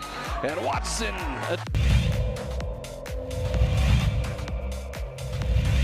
Out with it. Gallegos, and he's going to run all the way. Window, yes. Able to get out of it. How did he find Battle? It's to Cunningham, and it. I mean, Ramos' hand. And Ramos puts it up, beats the buzzer!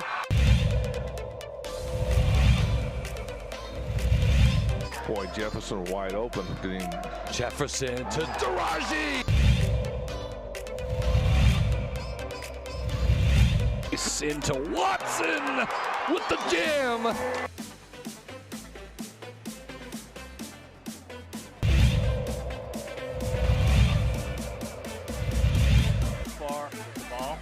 Another steal by Domina Lovato, and here comes Agbaiosi.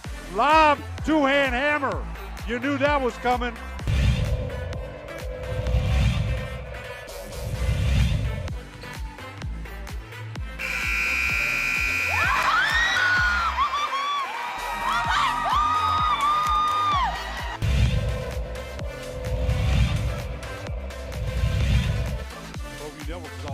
Heck about the lob, tagged by Osi, the one-hand hammer.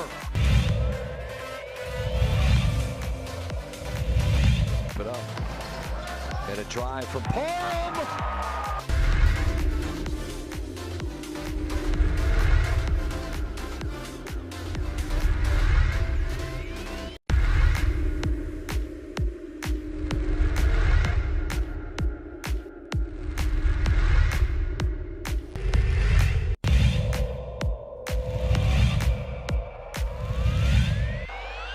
Ramos wants another.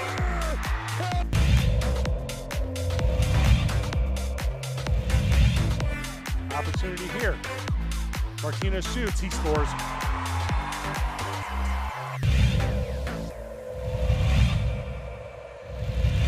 Cut into it. Had some nice looks at the rim. Win. Inside. They're not going to miss this one. Two-hand hammer from Murillo. Women's basketball tomorrow. JJ will have the call. Lobos in San Diego State from America's finest city. It's a 1 o'clock tip tomorrow. Day game. 12:30 pregame show here on the Sports Animal. Ladies coming off an 84-48 win yesterday. They outscored San Diego State 58-21 in the second half. Of course, Lobo men's basketball against San Diego State. Pick your word. Paul Weir used postponed. The league used canceled. And the intention, I'm just using their words now. The intention is to play Colorado State next week. It's the opening drive. Jeff Siembieda and JJ Buck. We'll get back to your phone calls coming up in a little bit. It's our privilege and our honor every week right about this time to touch base with the guru over at CBSSports.com. Jerry Palm joins us. Hello, Jerry. How you living? I'm doing all right. How are you? All right. You know, in a land of just the bizarre, man, it doesn't. No kidding. The hits don't stop coming around here. You know, it all stems certainly from what was going on with the governor's orders and New Mexico State now are able to practice in state but play out of state. So New Mexico State's going to play their home games in a high school in El Paso, which is about 30-40 minutes from campus. What was your reaction when you saw the news that New Mexico, no COVID issues as far as positive tests, but just canceled their series against San Diego State? So why was that then if it wasn't COVID related? Mental toll has been significant, and guys either opting out or talking about opting out, and guys that with injuries, they fell below the 7 scholarship player threshold, and so they could opt out. New Mexico did, but the intent is to play next week against Colorado State. Well, I guess that's a for now thing, huh? So yeah, that's unfortunate. You know, New Mexico and New Mexico State. Stanford, San Jose State really have struggled probably more than most programs this year just because of having to be nomads for a while now. Stanford and San Jose are back at their home campuses, but it's been rough on the New Mexico programs to just get a season played and be away from campus for so long. So I can understand why there would be, you know, some mental wear and tear there on both of those programs. Yeah. So I think it's pretty understandable, but we'll see what happens going forward. Yeah, essentially it looks like they're taking a week off. They need a week, and so they've asked for rescheduling. The league said no, and so they're saying, yeah, we're taking a week off. So we'll see where it goes. Yeah, it's getting to the point where it's hard to reschedule games now because there's only a few weeks left. I've got almost 300 games that are postponed by my count, by conferences. They're all conference games. And you've only got about 3 weeks left to get these games in. There's just no way. A lot of these games are going to end up getting canceled. I think Arizona State's got 6 to make up in, you know, less than a month now before their conference tournament starts. So San Diego State's now got 4.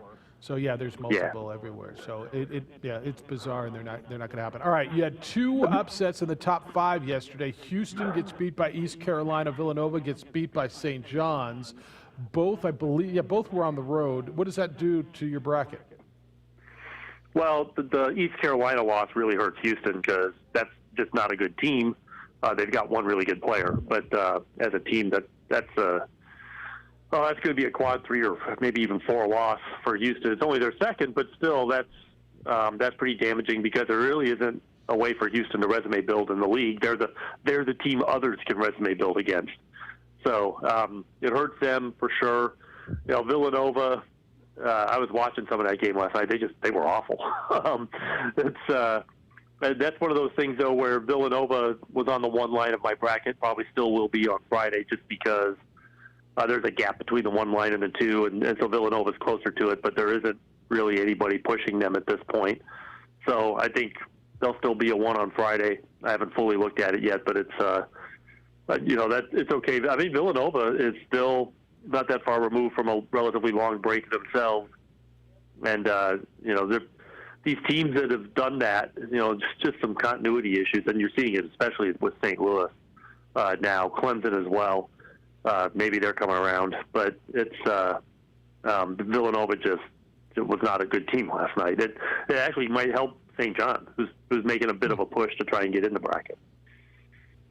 Well, Jerry, speaking of teams like St. John's, who are some teams that are making a push right now, and you start looking at the last four and first four out area? Yeah, it's I think Syracuse is playing better. In the Big Ten, Maryland got a nice win this week over Purdue.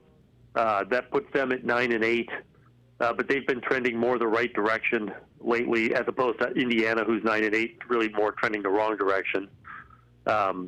There's really isn't a whole lot in some of these major conferences. And the SEC, Florida had been playing better, still are, but LSU has fallen off, and nobody in that league is really stepping up to try and take their spot. So the Mountain West is crowded. There's 4 teams fighting for spots, one of which is probably going to win the league, and then the other 3 I've all got in like the last 8 teams in my bracket. So, there's or just off. I think Utah State is just off. So, it's going to be really competitive for those teams to try and get in. There's some mess going on in the West Coast Conference that it could impact BYU eventually in their efforts to try and get in the tournament. But there's a lot. There's a long way to go. Almost 6 weeks still to go, so a lot can happen. Jerry Palm from CBSSports.com is with us on the opening drive. Well, Jerry, looking at some of those impactful games atop the bracket, what should we expect out of Ohio State and Iowa tonight? Yeah, that's a fun game. Ohio State is a team that I didn't mention them because they've been comfortably in the bracket, but is playing well of late. They're a guard-oriented team. They're going to have their hands full with Luka Garza, like everybody does. But in a league where there are a ton of really good big men, 5 of the 10 finalists for the Kareem Abdul-Jabbar Award are in the Big Ten. Ohio State does not have really one of those. So it's going to be a case where, Ohio State's going to have to shoot well if they're going to win that game, and Iowa doesn't care enough about defense, so that Ohio State will have a chance to shoot well if they're going to win that game. I think that should be a fun game tonight.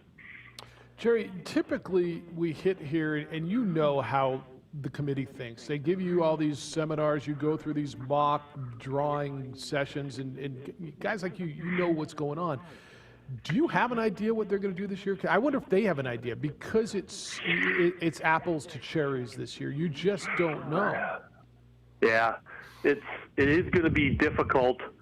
Some of the challenges are going to be, how much are they going to treat home court advantage? I don't think they're changing their rankings formula to deal with, the fact that home teams are not doing quite as well this year. Still, better than the road teams, but not the same level you're used to seeing. Part of that is, the lack of fans, and part of that is the lack of non-conference games where some of those home records get beefed up. So I don't know what they're going to do about that. I don't know that they can totally trust their rankings, because you're only getting about 60% of the total number of games, maybe 65 of the total number of games you'd see in a regular season, and only maybe 42 or 3% of the non-conference games. So it makes the rankings a little more unreliable. Not that they go by the rankings entirely, but I think there's going to be more eye test judgment call stuff than usual for this committee, because I think they're just going to have to at some level. Yeah, I look at it, something like Colgate, right? Their net ranking, I want to say, is 15 or 18 or something like that. Yeah, they're really high. Really high, and I don't even understand it, because it feels like, their one loss was to Army. They beat Army. It was a 2-point loss. they've only played conference games, Boston University and Holy Cross and Bucknell, or actually they didn't even play Bucknell. So what if they lose their conference tournament? Is that an at-large team? No. No chance. Even with a net ranking of 18 or whatever it is. If 6 weeks from now it's still that high, but it doesn't matter because 15. You don't get in because of your net ranking. That's not really even a factor. The net ranking is designed to, measure the quality of your opponents. But the Patriot League is a good example. I think only Navy and Army played non-conference games, and then only a few each. And the rest of the league has been all conference games. So how can you use computer rankings to measure these teams? You can't really. No, that's what I'm saying. So you could have a team that's probably at that point 14, 15, 16, and 2. Let's say they lose in their conference tournament. Yep. Right? 16 and 2. They've won all their league games. You've got no parameter. There are no. So what do you do with them? It's eye test. Do they look like a tournament team? Probably not. I've actually watched Colgate. I would say probably not. But you've also got something in the Missouri Valley where everybody assumes that's a two-bid league because Drake is undefeated and I want to say about 9th in the net. And Loyola is something in 3, whatever it is in 3 losses, 11, and is in the top 30. 11 and 14 in the net. Those is Loyola that high? Drake's 11 and Loyola's 14 right now. Yeah. So everybody thinks that's a two-bid league. And Drake's a pretty good team. I've watched them both on TV. Drake, to me, looks like a tournament team, and Loyola does not. They're not bad.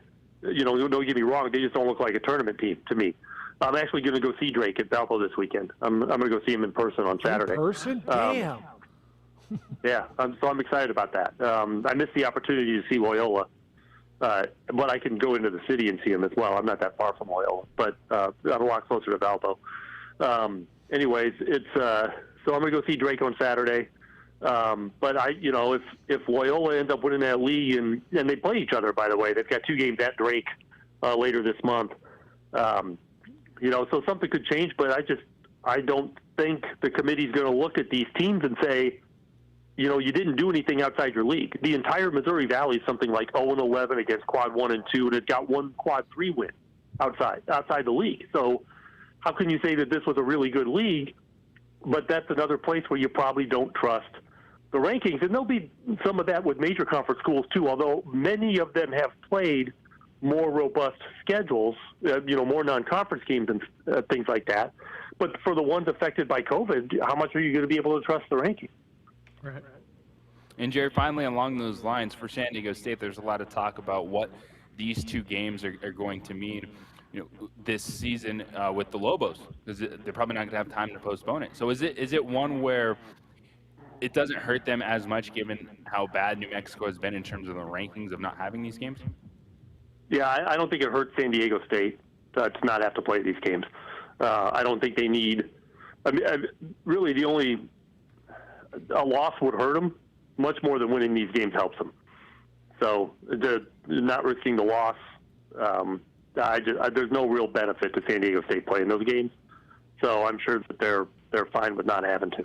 Yeah, they're trying to reschedule. They were trying to get a Gonzaga or a Houston or something to fill the gap. And Gonzaga's been looking for a non-conference game as well. They were trying to get Houston, it fell through. They were supposedly in on someone else, and it fell through. So Gonzaga has been trying to get another game. So maybe that'll work out. With them. Yeah. All right. Enjoy the week. Enjoy going to a game in person. Damn, I can't wait to hear what that's like. Yeah, well, Valpo has got a family crowd. So, families of the players are allowed to be there. But it'll be weird. Like if I go to the press conference, will be a Zoom press conference when everybody's in the same building. But we're not allowed in the media room there. So that'll be weird. Probably got to bring your own snacks. I'm sure it'll be different, but it'll be nice to see live basketball. Yeah, that's the truth. Bring your own snacks, because I think that's how. Yeah, I'm going to have to, for sure. That's how it is. All right, we'll catch you next week. Read him every day over on CBSSports.com. His Twitter handle is JP Palm CBS. Yep. Is that right? I looked at all the underscores and everything. All right, man. Be well. We'll talk to you next week. Yeah. Thanks for the time, Jerry. Be good. Yep. Take care. See you. Jerry Palm, CBSSports.com. I mean, JJ, you look at some of these standings, like at the Missouri Valley. You got Drake is 11 and Loyola's 14, and the next highest net ranking is 105. Colgate 18. Yeah, 15. Pretty much told you none of that matters this year. It's crazy. And normally that's your measuring stick. All right, get back at it. The phone lines are open. Danny Gonzalez at the top of the hour, 505-246-0610. It's the opening drive on 95.9 FM and AM 610 Sports Animal. Have you been wronged by bad breakfast?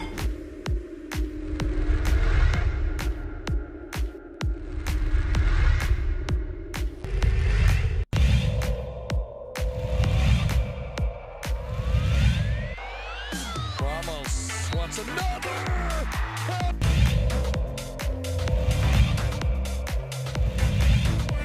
Opportunity here. Martinez shoots, he scores.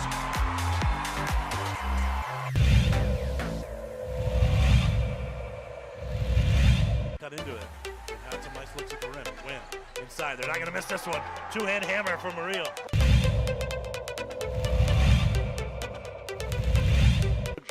Ball's played up. Rodriguez with it. Gonna settle. Looks to the inside. Comes to the far side push. Shot on in. Goal. Deflected in. No.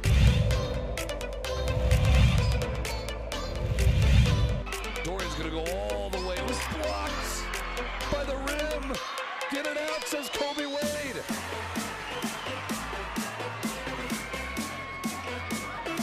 Ramos, got it.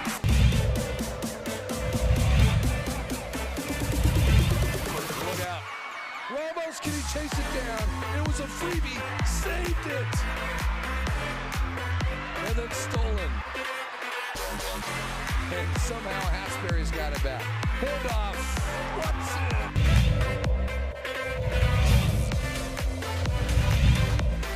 Get it stripped. Calion stripped him. Come Highland the other way. Win up top to the big goal. Here he comes. For the lead. Got it.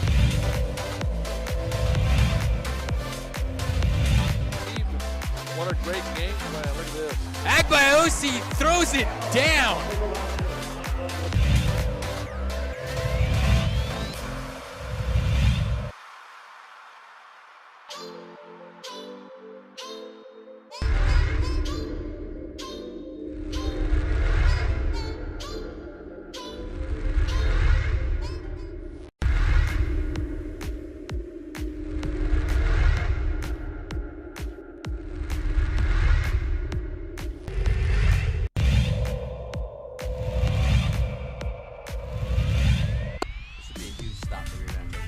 Dorian over. Did he get in? Yeah, they got in. He got in. Touchdown, Dorian Lewis.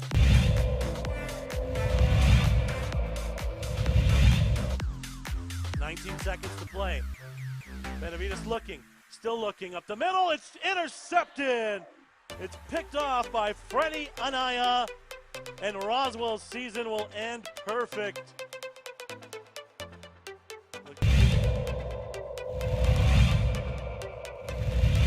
Second quarter, 2nd and 4 for Socorro at the whole 44-yard line. McDaniel trying, good block by Hicks. First down and more, 30, 25, 20. McDaniel might be gone. Touchdown. Wow. Touchdown for Michael McDaniel.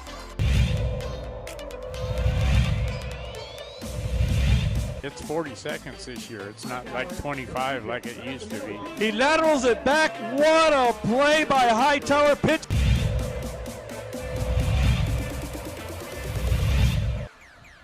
Looked like somebody moved a little bit early. Hicks, the play fake double move. He's got his receiver wide open. Caught.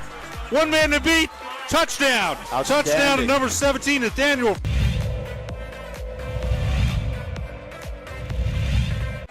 Third and 6. Big defensive play coming up here. Little trickery to Reese. See you later. Touchdown. They went for the deep ball to Reese. To the right, single receiver split to the left. Play fake, head up off the middle, got some room. 50, 45, 40, has one man to beat. 30, 25, 10, 5, touchdown. Touchdown, Hope. Wow. On a...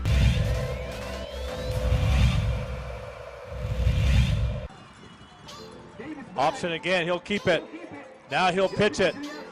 Comes out to the 30, 25, 20, up the sideline. Still inbounds into the end zone. Let's see. Touchdown. Touchdown. Portell.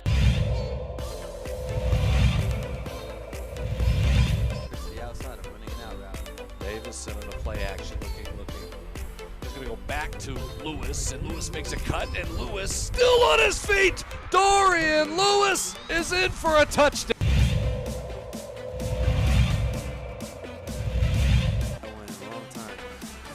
Davison back to tossing. He's got all day. It's one miss, and he's rolling. He's got a guy. Can he get it there? Davison to Luke Weissong. Hey, we told you he touchdown. could spin that football, and that was a throw right there. I know he's got the win at his back, but.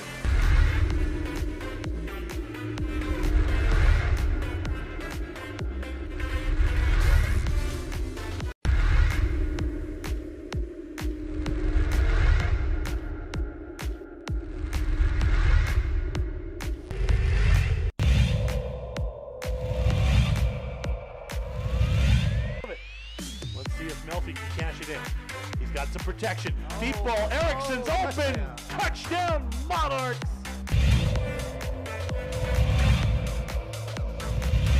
Second and 10. Smith looking, and he's going to fire over the middle, and he's got his guy, and it's another big play.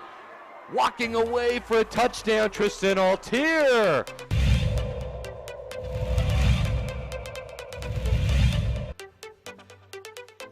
Hand it off to Chavez. Chavez breaking tackles. Look out. Chavez up the sideline. So Ralph's listening to San Diego. He says J. Palm at Valpo with a flask of Southern Comfort and a bag of Nacho Doritos. Yeah. Bring your own snacks. All right, thanks to Jerry Palm. Let's get back to you. Danny Gonzalez at the top of the hour. 505-246-0610 is how to get in. It's the opening drive, Jeff and JJ. Ken, thanks for holding. You're on the opening drive. Good morning, Ken. Good morning, guys. So here's my take on everything. It seems like Paul Weir has a problem keeping players from year to year. And I understand college basketball, so before people say, hey, that's the reality of it. I understand that. I understand there is attrition. I understand people transfer. This year's squad could have been Zane Martin, Vance Jackson, Tavian Percy, Vontae Hendricks. That could have been the core of this group this year. So my point is, this group of kids this year with COVID know that they can transfer with absolutely no repercussions. They're not going to lose their eligibility. They don't have to sit out a year. They can go to any school they want. So we're just kind of seeing what his program, how his program is run in true time, because kids are literally quitting in the middle of the year knowing that there's no repercussions. So they kind of controlled this situation. And of course, this is all my opinion. And the coach doesn't have much to say about it because he knows if these kids continue to quit or say, hey, look, my knee is a little bit sore, I want to sit out, okay, no problem. Because he knows if he says, no, you got to power through it, or whatever it is. If it's not the knee, it's academics, whatever it is, he knows that these kids can easily transfer, they can quit the team, and there's no repercussions for these kids. And that's what COVID has done. When you look at that lineup that we had last year with juniors and sophomores coming in this year, potentially, juniors and seniors, that's a pretty good-looking team for this year. But none of those kids are around. They all quit the team. They all transferred for whatever reason. So I just think we're seeing this Lobo program, a microcosm of what has been happening the last 4 years with this program, because the turnover has been immense. We have not seen a core of freshmen going through as juniors, seniors once have we seen that. So now we're just seeing it in true time. Kids are in control because they know there's no repercussions, and they are losing, so that makes it easier for them to quit. Ken, wouldn't that be the case everywhere? Because I don't disagree with the premise, and the kids have more control and certainly less consequence this particular year, but wouldn't that be the case everywhere else? Well, is it the case everywhere else that we lose this many players? Is it the case at San Diego State that they're going through attrition like we are? Is that normal for a team to lose 5 players a year that still has eligibility at least? I mean, is that you're right. is that? You're right. So what I'm saying, turnover it's a roster every microcosm. year. Yeah. Yeah, it's a microcosm of this program the last 3.5 years before COVID, of how we have not been able to have a stable core of players like we had under Alfred with Hugh Greenwood, Tony Snell. We just haven't had that. So now we're seeing that same, whatever that is, whatever the last 3.5 years has made this team, so many players quit. Now we're seeing it in the middle of the season because those kids know there's no repercussions. They don't have to sit out a year. They're not even going to lose a year of eligibility. No, Ken, that's so they're good. just saying, you know what, I'm going to go home. Appreciate it. Thank you, Ken. Thank you. His points are interesting. JJ, is it a microcosm? I mean, we've talked about this ad nauseum. You can't turn over a roster, 8, 10, 11 players new every year. And so do you feel like this is reflective of the entire program? And it's hard to sit there and say absolutely not. I'm not ready to say that the kids quit. Like his rationale is fair, how he's talking it out, but I don't look at the situation this week and say that team quit.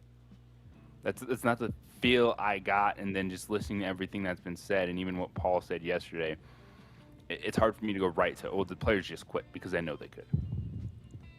All right, we'll get back into basketball in a bit. Football next. Yesterday began the signing period. Danny Gonzalez is a football coach at the University of New Mexico. He will be with us to talk about this class. Not any big announcements yesterday, but where this class is and where this program is moving forward and schedules and things of that nature. Danny Gonzalez, your head football coach at the University of New Mexico, next on ProView Networks and 95.9 FM and AM 610, the Sports Animal. Hi, I'm Mike Ham with NFL. Smith. Replay, Yeah, I just got get you. the measurement. I mean, Smith's got a fire on first down, and he's on the outside. There's a lot of room for Brad Thomas. A move, and he's set free. Dance into the end zone. Touchdown. So it goes.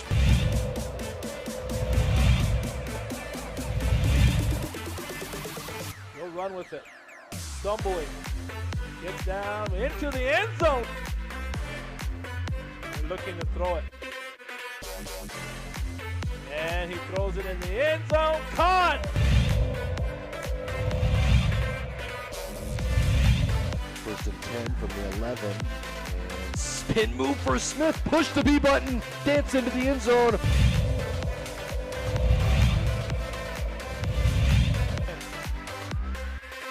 They'll throw it. Looking. Here comes the rush. Stepping up. Javier now running around. Being chased. Looks across. Throws it up, man's wide open. Ball is caught. Touchdown. Jimmy Gaye.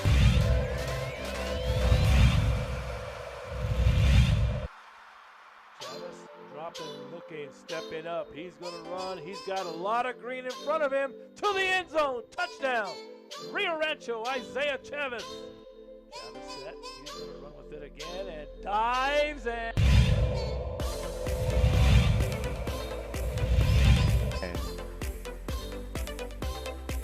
It's Austin Smith, and to the outside, a lot of room. Look out, a foot race down the sideline. All the way on the first play from scrimmage, Chris. That's a touchdown.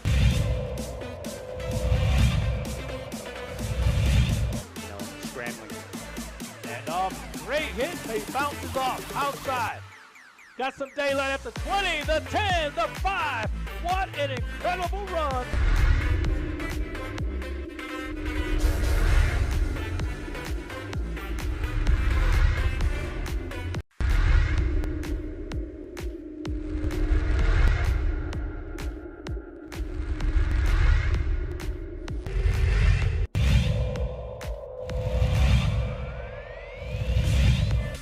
I'll just get a little closer. Oh, instead it's a gorgeous pass. Here's what Hill's gonna just shoot it. He's going to go all the way. He's gonna fire at the buzzer and he hits.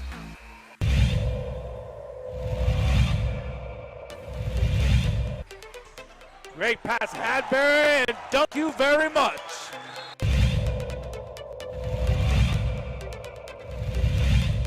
Time high in the district. Inside. College letter of intent signing period opened up yesterday. Usually a big day.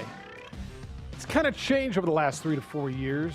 3 years. I'm trying to remember the first time we had that signing period in December, which kind of fell right during bowl week, which is kind of taking the luster off of this February signing period or signing day. But nonetheless, there's announcements and things going on. Opening drive, Jeff Siembieda and J.J. Buck. We'll get back to your phone calls coming up in a little bit. No major announcements yesterday. Most of it was previous. A couple of transfers that I think you're going to enjoy. C.J. Boone from Missouri, Jeff Blake from San Diego State, the head football coach at the University of New Mexico, now in his second calendar year and going into his second season, is Danny Gonzalez. He joins us on the Quan's Auto Care Hotline. Good day, Danny. How you living? Great, guys. Thank you for having me on. We're living good. Appreciate you spending some time with us. So no major announcements, but it feels like it's, I don't know, how have you adjusted over the years? You've been head coach now just for a little over a year, but you've been coaching football for 2 decades. The change in this whole recruiting process in the season with that early signing day, what has that done for this signing? Because it feels like the majority is done in mid-December. It is. I think people are still trying to figure it out. I love it. I think it helped us substantially last year because we weren't chasing guys that we really didn't have a chance to get. We weren't trying to flip guys. I mean, they had already signed, and the ones we were trying to flip were ones that either were holding out for something late or somebody didn't find. So I think it's huge. And then it gave us a chance this previous year to really evaluate in the spring. I mean, if there's anything that has come out of this pandemic and the time change for our side of it on football, not that this pandemic is good at all, but it restructured the way we did the off-season recruiting, and we're actually going to use a lot of that going forward because I thought we did a lot better job of evaluating together as a staff. We did it all virtually over Zoom, but we got a lot more kids evaluated than we normally would if we had coaches spread all over the country trying to find guys. So I think there's some positives there, and then when you sign them early, you don't have to worry about the Arizonas, the Arizona States, the Texas Techs coming in and stealing your kids that on a normal year before that, you held on to them to the very end. So I think it's really helped out the group of 5 schools. The ones that we don't have a chance to get, we don't worry about. And then we can focus on, like we're doing right now, any grad transfers or any needs that we need for the immediate future. We can focus all of our attention on that. Talk about COVID recruiting, because it would feel that obviously you're going everything on underclassmen tape in places like New Mexico and California. Arizona, Texas, other places did have a football season in high school. How much of your recruiting is based on senior season, Danny? Do you usually have guys identified before? Because we've heard guys talk so much about their late development, and it was their senior season that really helped get them a scholarship. You know, we get a lot of kids that we do find our senior year. I think most of the evaluations are done off of junior tape. And then a kid that is borderline that you have graded as the senior eval, we can go back and watch them after 3 or 4 games. And usually within their first 3 or 4 games, there's vast improvement from the previous year. And if there's not, then we just move on, so we're not wasting time. The majority of the kids that we recruit in our footprint did play football this fall. Unfortunately, New Mexico did not. California did not, which California is a pretty big base of ours. And then we're always going to recruit New Mexico kids. I mean, there's 10 Division I kids, 11 Division I kids in the state of New Mexico. I'm not allowed to comment on any yet, but watch our board over the next couple of days. We're getting some paperwork and stuff done. I think there's still 2 more New Mexico kids that will sign here in the next few days. And so I think if we do a good job evaluating junior film, we can eliminate after the 4th week any seniors that we don't think can play anymore. Danny, I was interested in your comments on the JUCO players versus graduate transfers, and obviously there's a challenge when it comes to transitioning to D1, but you have your eye out for some grad transfers. What do you like about that versus JUCO players? In my opinion, and this is solely my opinion, because if you look at what Coach Snyder did at Kansas State, they built that program, and they were a national champion contender. They built that on nothing but junior college kids. So it can be done. I don't believe for the longevity of a program, it's the right way to go. And then now, over about the last 5 years, they have changed the academic requirements and the structure for junior college kids to get into Division I football. So it makes it even that much harder. Now, we're never going to get the top of the cream of the crop in junior college recruiting here at the University of New Mexico. The best ones are going to be taken right away, most of them by the Power 5 schools. The grad transfer idea, in my opinion, is guys have played at this level, at this speed. They've been in a four-year institution where they're already used to the academic grind that it's going to take, and then you've actually able to evaluate them against like talent that they're going to play. So I don't like taking grad transfers that just haven't played their whole time.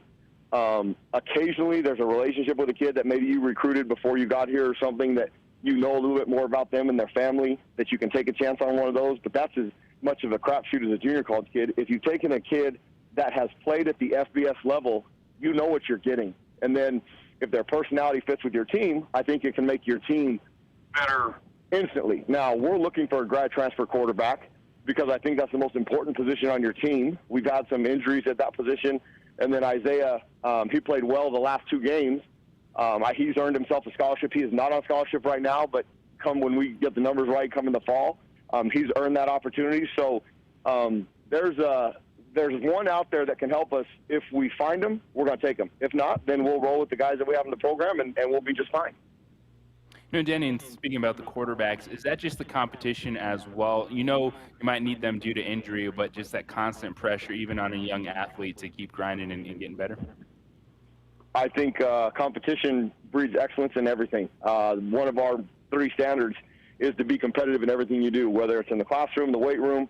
I mean, we had them out this morning at 6 a.m. They were doing tire fights. They were pushing sleds, trying to take them as far mentally exhausted as we can and let them know that there's still more there, and that competition breeds. So the quarterback position, obviously here last year, that was like musical chairs in there. I mean, it was who's up next practically every week. And QB5, as you guys have gone to nickname him, that is stuck, and that's what I refer to him as now. He was 5 plays away from playing from the very beginning, and you tell a kid, hey, man, you're one play away from playing. They don't believe you until it's their opportunity. And Isaiah took full advantage of his opportunity. So in the game of football, and I think Tom Brady said it best, he would like to play till he's 45 or beyond 45 now. Well, he also said this is a physical sport that every play could be your last. So I'm going to go as long as I can. They just have to have that attitude, and last year that quarterback room did. Lobo football coach Danny Gonzalez with us on the opening drive. Danny, I got an email from a Mean Machine. He said, can you ask Coach this? And is where you're going. He said, yesterday Danny mentioned getting a grad transfer quarterback who can play right away, and it seems they're overloaded, he says, at that position. You can't count on them all getting hurt and open up playing time. And he listed Hughes and Tavaka, and he goes down Hall, Janal, Chavez, Montes, Milicek, and you're looking for another one. You talk about competition being right. How many? What's the right number? And also, where's Tavaka in this whole process right now? Well, Tavaka still, he's not working out with us yet. So the way the quarterback room, your ideal position is to have usually 5 quarterbacks on scholarship. It's 1 per class, and then they kind of bounce each other out, and then they kind of figure out in that position more than any other. That position, once they figure out that they're probably not going to play here, if they really want to play, then they move on, and they find a spot somewhere else that gives them an opportunity. So that competition breeds that. So we are heavy at quarterback right now and still looking for a grad transfer. Once those guys get to the fall, and I agree, you don't want to count on those guys getting hurt every year and playing through that. So once we get to having a starter, that in no other way of saying it in words is it'll work itself out. And the one that's going to be here to lead us will lead us, and then the other ones will find a spot. Danny, what's left? I know you talked about the New Mexico kids. Without talking about them specifically, there's been a lot of social media stuff, really in vocal support of you and the staff, what you're doing. What's been the approach in the last year plus since you've been here in regards to the New Mexico athlete? Well, we're going to evaluate every kid that we think can help us play at a winning level, at a championship level. And that doesn't mean they're going to come in here as true freshmen at a championship level and help us, but if we evaluate them right, we'll develop them over the time that they're here. When we were here before, Nick Spiegel, as a true freshman, was not an NFL football player. Nick Spiegel, by his senior year, was drafted by the Cleveland Browns. So those are the kind of kids that we're trying to evaluate. They're not all going to turn into Nick Spiegels. We had a lot of success evaluating those kids and projecting them, and I think there is a sense of ownership from New Mexico kids to the program that helps that a little bit. So we're going to spend time in every single school in the state, no matter whether it's 1A, 2A. I mean, we've got a kid that we've offered at Jow High School, which is a school of about 200 kids. We signed, obviously, Larry Luna from down in Roswell. The other two, Jeff, if you mention their name, I can say yes or no or recruit them. I can't mention their names, but they socials up on social media the other day.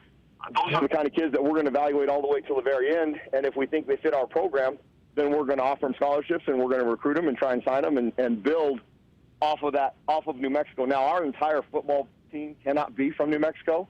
I do believe the majority of it with walk-ons and scholarship players can be and still be successful, but we still have to recruit Texas, California, Arizona, Nevada, Colorado, Utah to be a championship football team just because there's not per capita the amount of people we need to compete at that level. Danny, what are some of the traits that you look for in a young athlete that you can see, all right, this is something we can develop? They might not be here now, but give me 3 to 4 years, they can be a good football player. I love watching kids that play multiple sports. 3-sport athletes are my favorite. The ones that play only football and play only one side of the ball in high school, which oftentimes is not their fault, they're hard to evaluate because here's an example. If you recruit a DB out of high school that only plays DB and he has a bunch of ball, he has a great highlight tape, the majority of the time if you go back and watch his game tape where it's every single play, his highlight tape does not speak anything of him because if he has a bunch of balls where he's making plays, well, that means they're still throwing at him a whole lot. So there's a bunch of times that he's not making the play to give him such a great tape. Now, if you've got a guy that plays wide receiver, punt returner, kick returner, or running back, and the coaches in high school are trying to get this kid the ball over and over, and then he's a great tackler, and then you watch him on the basketball court, and he has great basketball vision and his quickness. They do things in basketball that you don't see on the football field.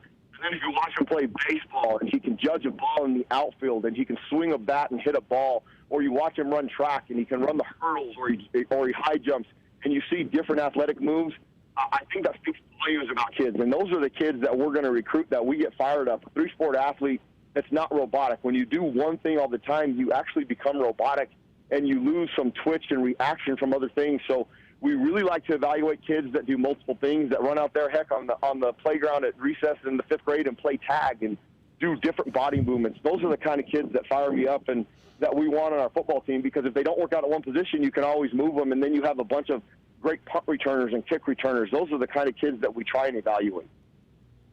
That's good. I appreciate you spending some time with us. Keep it going. I know we'll catch up soon. We're looking at either March or April, depending on the public health orders, starting spring ball, and there may or may not be. Hopefully, we're all hoping we get to an open to the public spring game, but all that's still to be determined. But appreciate you spending some time with us as always, Danny. Guys, I appreciate you. I appreciate the coverage you guys give us. It's exciting times in global sports, global athletics, global football. We're almost there, guys. We're almost to the finish line with this pandemic. Please wear your mask, socially distance, stay at home when you can, sign up for the vaccine, get registered, and do all those things so that we can fill up University Stadium in September. September 2nd against Houston Baptist, our first game. I can't wait. Thank you. I hope we get a spring game with people out there. Thank you guys for having me on always. I enjoy listening to your show. Go Lobos. Thanks, Danny. Be well. Danny Gonzalez, the head football coach of the University of New Mexico. The two local in-state athletes who he was referring to that on social media this week said that they were offered by UNM is the running back from Clovis, Justin Webskowski, and their linebacker down there, Ernesto Acuna, and he's recruiting in-state. And a couple of things in there. Just we're recruiting a 5th grader who's playing tag at recess. Did you play tag at recess? I did. Yeah. You dominate. Awesome. I love that. And then he says, and I'm paraphrasing, we want to put him under as much mental stress as we can. Is that what he said? Yes. Talking about the workouts this morning, and just such interesting timing on that, right, with what's going on over there. Okay. And controlled mental stress, right? Well, yeah, practice. We're talking about practice. Yeah. Like pushing you in practice and then going back to your dorm room like, whew, all right, what a day. And I want to make this clear because I got a couple ask him about the basketball situation, and I actually did yesterday on the Zoom call. I asked Danny and I phrased it completely understanding that while there are similarities to what the football team went through, there are absolute differences, and football had it pretty good. To try and empathize a little, and did Danny have conversations regarding mental health and those situations? And he said it's just not fair to compare. They had a great situation at the Hilton at Lake Las Vegas, and they knew when they were coming and they were going, and they had structure and much more structure because they had consistency. And so I did ask the question yesterday because I was curious, right? Because we kind of felt there was a blueprint, but there wasn't. JJ, what basketball's going through is different than what football is going through. So I didn't want to just go into that again. I asked him the question yesterday during the Zoom call, and we got an answer, but I got a couple cries out to ask him that question. And I don't know. I thought the way he answered yesterday was certainly at arm's length without knowing enough about the situation that basketball's going through. Yeah, it was since he's there to support his fellow coaches and give advice when he can, but it is so different. By the way, the place they stayed at, too, if you didn't know, that's where they filmed Jersey Shore Family Vacation. So it's a pretty nice place that they had the opportunity to be at, and much larger, expansive. They could do a lot more team activities. And we've heard with the basketball team, they've been in, Residence Inn.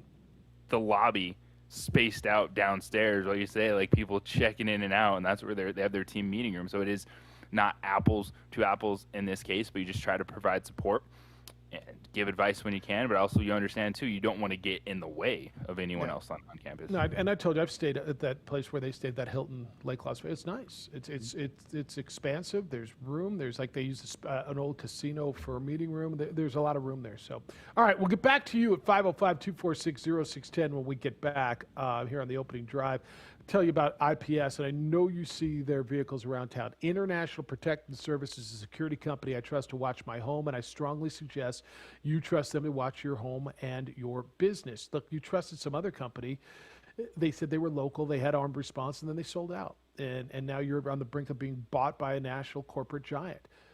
Don't deal with that. Call IPS. IPS is not for sale. They're invested in this community. They care about you, your home, your business, and their security like it's their own.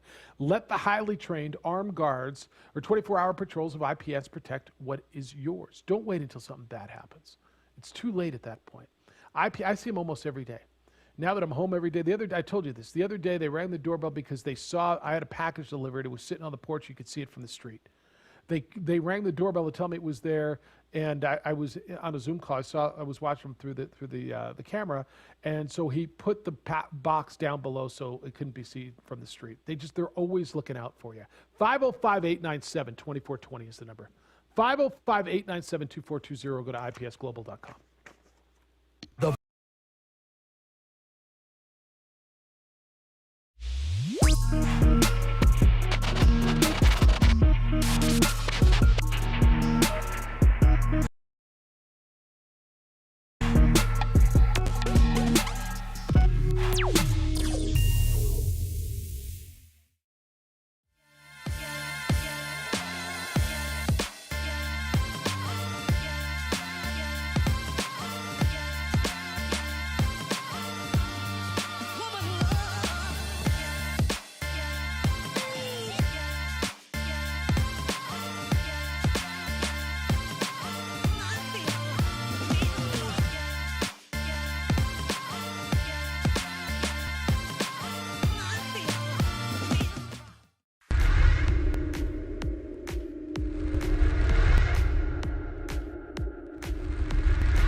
Let's get a little closer.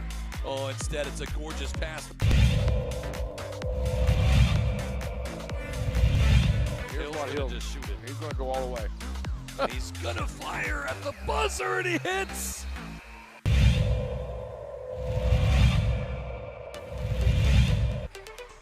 Great pass, Hadbury, and thank you very much.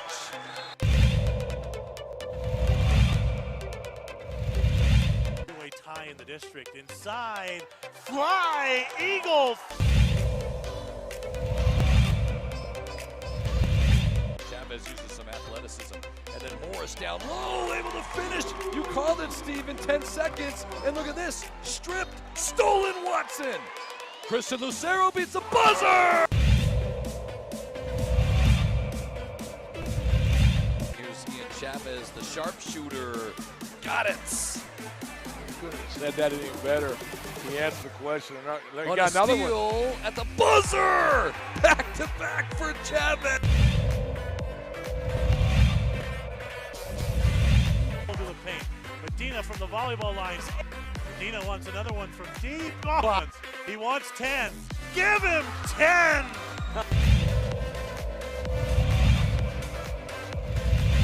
Lewis finds Watson. He's going to finish.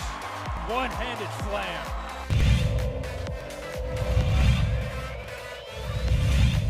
Vista, but just all the different scenarios we can see potentially play out ahead of the state tournament.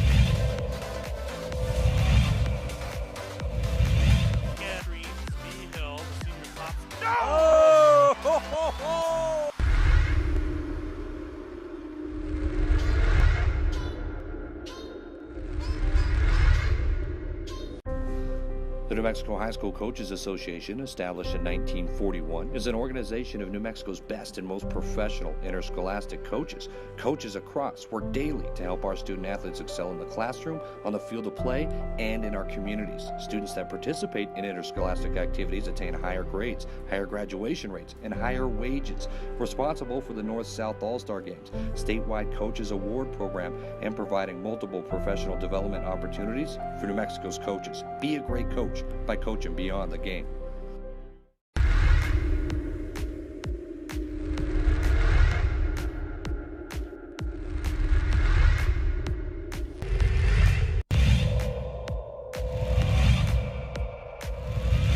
Let's play it over to Madrid.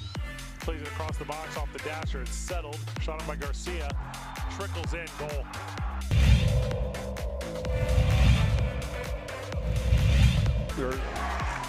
Chavez blocked at the rim.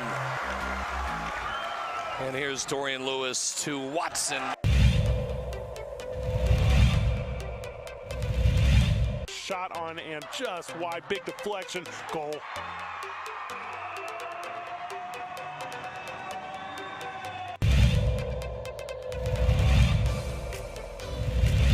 Over this first field goal. Look at that. That's gorgeous.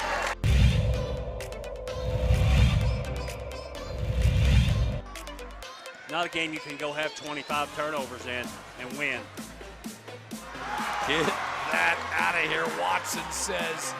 Here comes Hodnett all the way. He's blocked in return.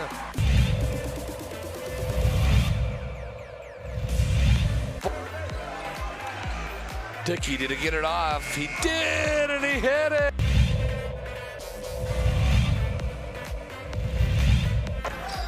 They're really... Oliveras. Wild three, and it hit.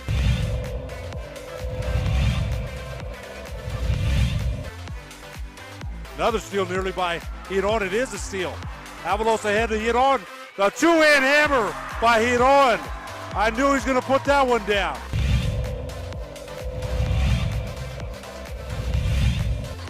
Pro View Networks tonight.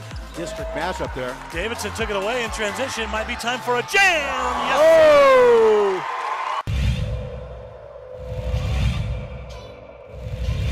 Big Barton, watch him, coach. Watch the inbounder. Dumas Sanchez in the corner. Back to Barton with 2.4 seconds left. Fires for the win. And he got it! And he scored. Oh my God! On the last second shot. He did. Oh my God! Banks it in from 25 feet. And watch the celebration right in front of us. What a shot by Barton. He was double teamed and somehow found a way to get it in. Ramos to Gaxiola. High window for the win. It's good.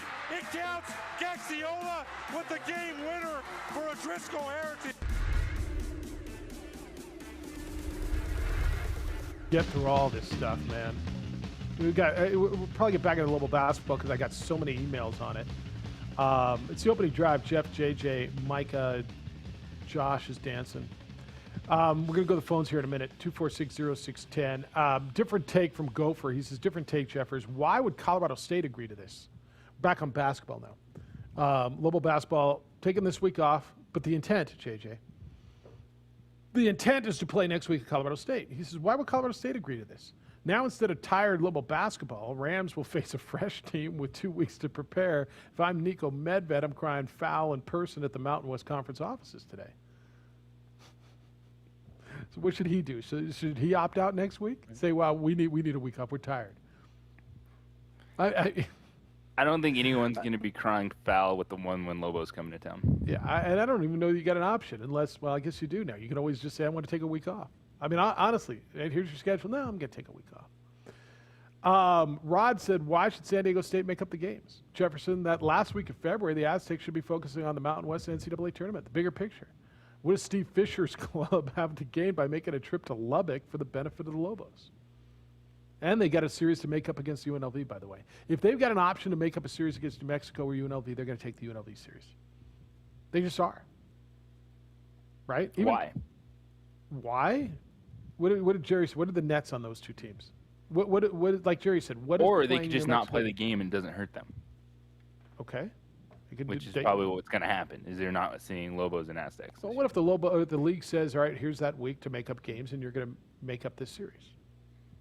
They can say, no, we're going to take a week off. Wayne, good morning. You're on the Quan's Auto Care Hotline. Hello, Wayne. Hello. Thanks for taking my call, JJ and Jeff. I appreciate you guys. Love your show as always. I was hoping to take a quick moment to spell out my Division II idea a little more, if that's okay. Sure. Okay, you know, I would like to say that UNM should consider itself lucky if we were to join the Rocky Mountain Athletic Conference, perhaps. It is respected in Division II. I would expect that we would be competitive within the first year in a conference and division such as that. I would say within 2 years, I would expect that UNM men's basketball would dominate, and actually we would expect to be in the top 20 nationally and probably go to the NIT and get to at least the second or third rounds, which would be sweet in my opinion. I would say that also the Pacific West Conference is currently ranked #1 in Division II, and we would also consider ourselves lucky if we were invited to that conference. Currently, Texas A&M is ranked #1 nationally in Division II with a record of 9-0, and they have an enrollment of 10,000 students. UNM doesn't currently rank. We are Division I with an enrollment of 17,000 students. Just a few statistics. I would also add that University of California, San Diego is also Division II. They are respected.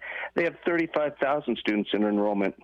So I think I would finally like to close my idea by saying that I think I would like to see, you know, if other people started to see some merit in this idea. I think it'd be great if Dr. Paul Weir were our head coach for 3 more years with a contract that paid probably in the $150,000 range, and with where we could probably get more bang for our buck. Possibly down the road we could add a soccer and a ski team again and look at a more rounded sports program. So, you know, I'm not promising that all the old fans will come flocking back to the arena, but many will if we start winning. And the most important thing is we could expect students to fill the student section of the stand, which in my opinion is far more important than any other fans. So I guess I would like to close, you know, I could develop this all day, but I think you understand my gist. I find the NIT and the NCAA Division II to be respectable. How do you feel about the respectability of those two sports institutions? All right, so Wayne, I mean, I appreciate it. First of all, UC San Diego is not Division II; they're in the Big West. They've moved up. This is their first year in the Big West. I appreciate the research. I'll disagree with you as far as your flagship university dropping down from Division I to Division II. I think the benefits, the reason you sponsor athletics are for profile, for recruiting, for marketing, for a national profile. And I think you lose I know you lose all of your national television, all of your national exposure, and you become a regional player. While yes, I believe you would be able to recruit, I don't believe that you would get fans back anywhere near the level that would make it viable. And I just don't think that's what the mission of the university is. And while I appreciate it's well thought out, Wayne, I don't think that's the right course. I think they've proven they can compete at this level. And I don't believe there's a reason that they can't compete at this level again, done properly. Will, and I appreciate that, and I appreciate you letting me give a follow-up thought too. And if that is our course, and arguably it's a great course, and I agree with you deep down, we have got to figure it out. And if we don't figure it out, we're just going to hemorrhage more season ticket holders if there are many to hemorrhage. And we're going to be at a ground zero rebuilding, which is depressing because that could take literally, 2, 3, or 4 years to get back to minimally viable. I don't know if people certainly you've been very gracious to say that the fans who call in who have deep concerns like me and others still have a heart for local sports and the Lobos. We do. If we're really going to go down the same course hoping for a different result, I really would want Athletic Director Nunez to stop with the $700,000 annual paychecks. Value. Yeah. All right, Wayne, I got to move, but I appreciate the call. Okay. Thanks. Wait, thanks. Sure. First of all, you're paying market value, JJ, for you're a head coach, and by the way, you're at the low end of market value at $700,000. Like it's I know that's hard to swallow, but that's market value. That's the business side of it. The realities, the challenges that you're dealing with in collegiate athletics, and still the grind, the getting back to respectability, the winning. There is a higher payoff when you do that in Division I basketball and Division I sports than if you do it in D2. Yeah. Because the counterpoint to all that is Wayne's theory. All right, you drop down, you lose your roster.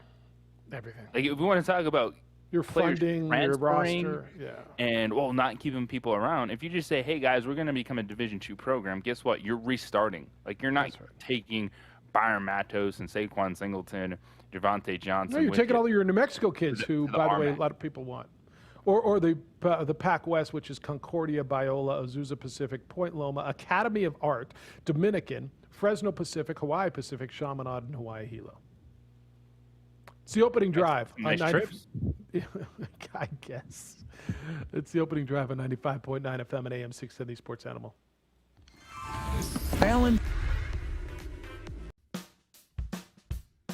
Well, I'm going to the frontier, walking to the cashier, order up a root beer and a number one.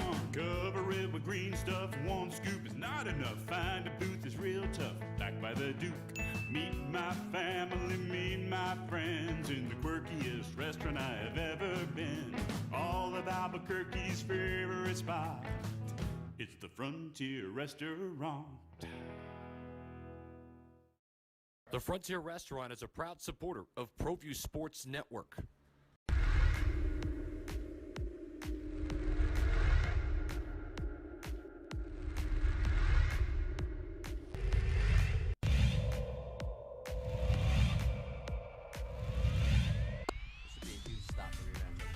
Dorian over. Did he get in? Yeah, they got in. Touchdown, Dorian Lewis.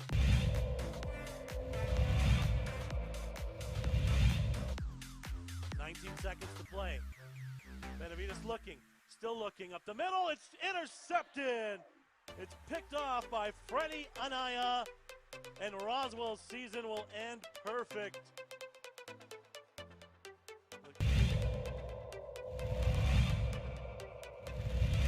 Second quarter, 2nd and 4 for Socorro at the whole 44-yard line. McDaniel trying, good block by Hicks. First down and more, 30, 25, 20. McDaniel might be gone. Touchdown. Wow. Touchdown for Michael McDaniel.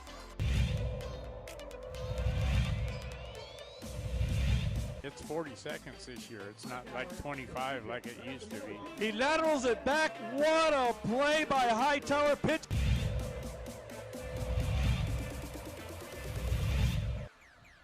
Looked like somebody moved a little bit early. Hicks, the play fake double move. He's got his receiver wide open. Caught. One man to beat. Touchdown. Touchdown to number 17, Nathaniel.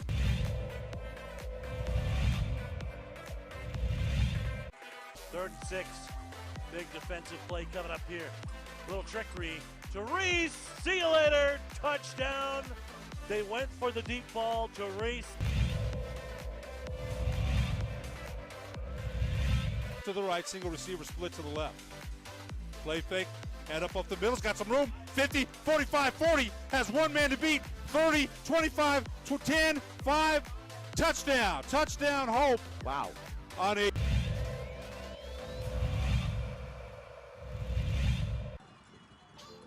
Option again, he'll keep it. Now he'll pitch it. Comes out to the 30, 25, 20, up the sideline. Still inbounds into the end zone. Let's see. Touchdown. Touchdown, Portel. The outside of running an out route. Davis on the play action, looking.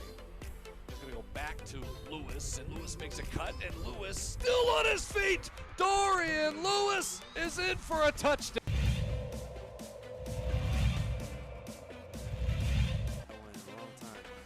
So Davis is back to tossing. He's gone all day. It's one miss, and he's rolling. All right, you're not going to the RMAC, you're not going to the Pac West. So I appreciate Wayne's passion and thought process, but that's just not where we're going here. So now what? It's the opening drive. Jeff, JJ, Micah, who's over there? J. Pole and Josh. Sometimes I have to look. We're on ProView Networks at 95.9 FM and AM 610 Sports Animal. All right. Can I read you a few more emails, JJ? They came in at Jeff at 610KNML.com. You get them at JJ at 610KNML.com. John says, morning, guys on the Lobos. Well, no matter how you spin it, it's not a good look for the Lobo program. Can't play this week, but we're on for next week. The coaches knew going in that it was going to be difficult, and they seemed to not be prepared to roll with the punches. If the media reports are true, that the coaches were encouraging players to opt out, well, then that's another issue that Nunez needs to address immediately. Again, this is definitely a black eye on the program. How do you look at it? It's really interesting, because I know from Paul's perspective, is it a black eye on the program? Is it? From the outside, it probably is. How do you look at it? It's not good.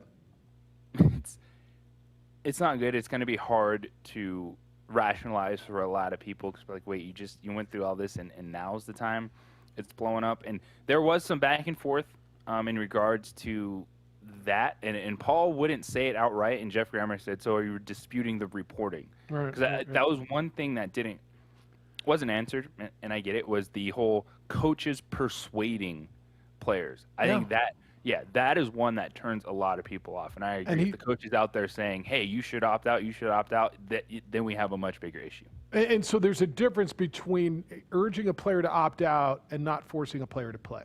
I think we all agree with that, right? Yeah. He said many times, I will never force a player to play who's not comfortable, who doesn't want to, whatever it was. And Paul responded to that question on the reporting. He says, I'm not disputing the premise of the reporting, right? Is that what he said? And then he said, do we have players who may opt out or will opt out? And so you're right. That was not directly addressed. And is that an issue?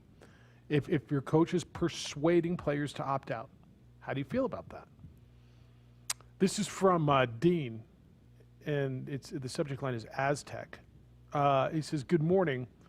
What, Lobo's not playing San Diego State? Does it affect the seeding for the Mountain West Conference tournament? So the Aztecs will have 2 fewer wins. They were going to beat the Lobos pending a miracle. That does put their seeding in jeopardy, so I can see them being upset. I think JJ made a valid point. I think just Dr. Weir just saying, I knew something sooner about the situation would have gone a long way on this situation. Explanation goes a long way better sooner than later. Maybe the coaches didn't want to play, not the players. So he's saying maybe what he's saying is, first of all, you should have let them know earlier. This is affecting the other team here as well as the league and the seedings and the standings. And he's questioning, is it the coaches who don't want to play, or is it the players who don't want to play? And I think a lot of people are questioning, is it the players who don't want to play, or is it the coaches who don't want to play? And we still don't know. We didn't get a clear answer on that yesterday. And I will say, once again, I do appreciate Paul. He's not throwing the players under the bus. He's saying, yeah, it's been challenging for them, but ultimately this is the decision that he made as a head coach, whether you like it or not. That was the explanation that we got yesterday. And I get it when we're talking about conference races, seeding. But I think ultimately, the Mountain West is just going to have to decide is probably going to have to put win percentage in this because they're not going to be able to make up all the games as we're at. Is it ultimately fair to San Diego State? Well, it's the fairest way possible because if you're also Utah State and Boise State in this situation, everyone knows, yeah, the Aztecs were ridiculously going to be high favorites, right? They just beat people by like 40 points. But you're probably going, well, we don't just want to hand you 2 wins during this stretch. So if we keep it winning percentage, I think that's the best way for everyone to move forward at this point in time. Freddie says, I'm not a fan of Coach Weir or his style of basketball. After listening to his coach speak laden press conference yesterday, I didn't come away with true clarity on the state of the program. To me, it's a leadership deal or lack thereof. Coach Gonzalez and Long didn't have spillover issues because they challenged their student athletes to grow and develop their fortitude. In the end, given this pandemic circumstances and having not being in his shoes, I will give my support to Coach Weir against my better judgment. I hope they play against CSU. It's from Freddie. I'm going to tell you this. I think a lot of people are at the point where they need to finish the season. That it's a horrible, never mind the optic, although the optic is part of it. If they just stop. Now, I don't know how it looks. Well, we're just taking a week off, but we'll play next week. I'm not sure that that's a great look either. But again, I don't know that the optics are the main concern here. Your student athlete's health is. But don't you feel that they've got to finish the season? They can't just shut it down. I would like them to finish the season. The players, everything that happened this week, they're probably all a little like, okay, so this is the meaning of all this whole opting in, opting out, etc. But for them to get back on track, play it out, because I will say, I keep going back to this shit, but watching this team the last 2 weeks, I didn't look at the players themselves and say, oh, they're quitting. Like, they're just not good, and that can show itself. Like in the second half against San Jose State, they played really bad basketball. But other than that, like, I could see, all right, I'm watching a bad team, but at least they're trying. And so that's why I think most of these guys would still at least want to finish out this season, pick themselves up, get out there, play it out. Yeah, it stinks. You're not your basketball team, but we're finishing the year. Yeah. All right. I got more for you when we come back. Got to burn this final break. Got more emails, 505-246-0610 for you to get in. You're watching us on ProView Networks, and you're listening on 95.9 FM and AM 610, the Sports Animal. He's got a guy. Can he get it there? Davis into Luke Weissong. We told you he could spit that Touchdown. football, and that was a throw right there. I know he's got the wind at his back, but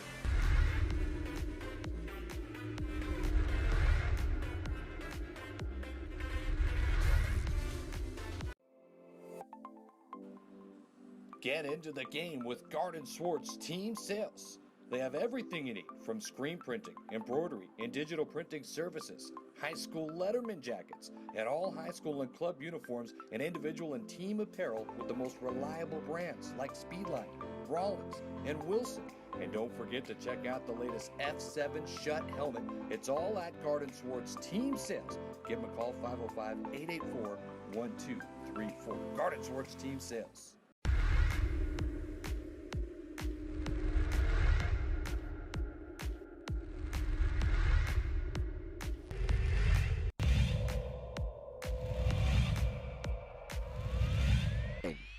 Call it as Javi's looking, and he's got a guy wide open, and it's Gay, and he's going to walk into the end zone.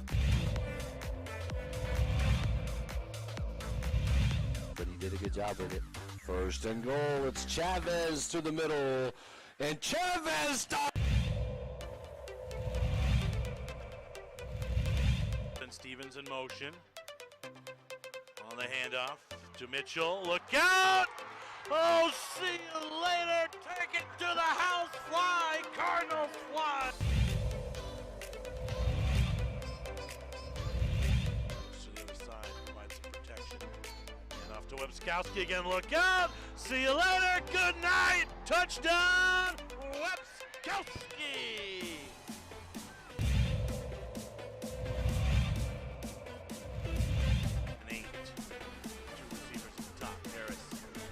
He's going to fire to the end zone. Open man, touchdown, Wildcats. Not a defender inside. A little bit. Gronkowski on the sideline. Hasta mañana. He's off to the races. Touchdown, Clovis. Albuquerque this afternoon. 34-24. Late in the third. How about this run? Nice play. Dickerman. He's still on his feet. Touchdown, Wolverine.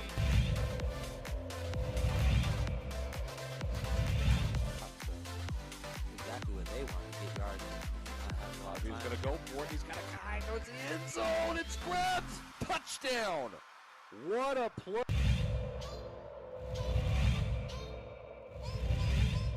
And long here for the Storm. Handoff to, we're going to fake the handoff, excuse me. Davidson on the deep ball. He's got some space, and it's caught. Still on his feet. Touchdown, Storm. Wow. Santa Maria.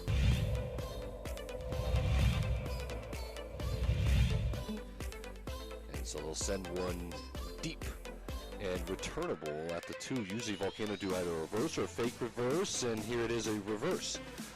And a move to the outside. There is a lane. Look out! Shot out of a cannon. Rodriguez is going to take it all the way.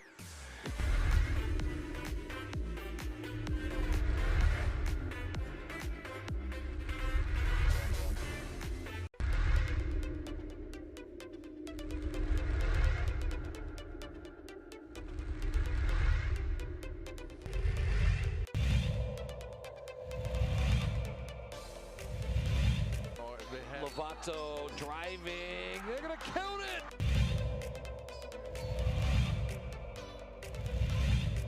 Gallegos. Ooh, a little spin and a finish.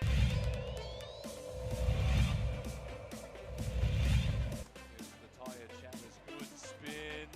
Takes a.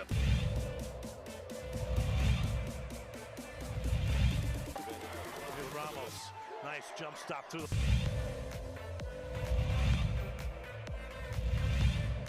Played with the gambling a little bit. Oh, there's a.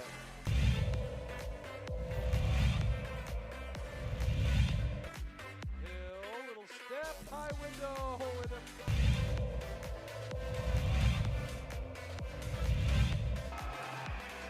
Got the second. To the middle. Here we go. 3.9. It's Cooper's going to run with it. Cooper's going to swing it out to Lowry. Lowry. Portillo couldn't get it off, and Clovis. It's waved off. He did not get it off in time. Portillo.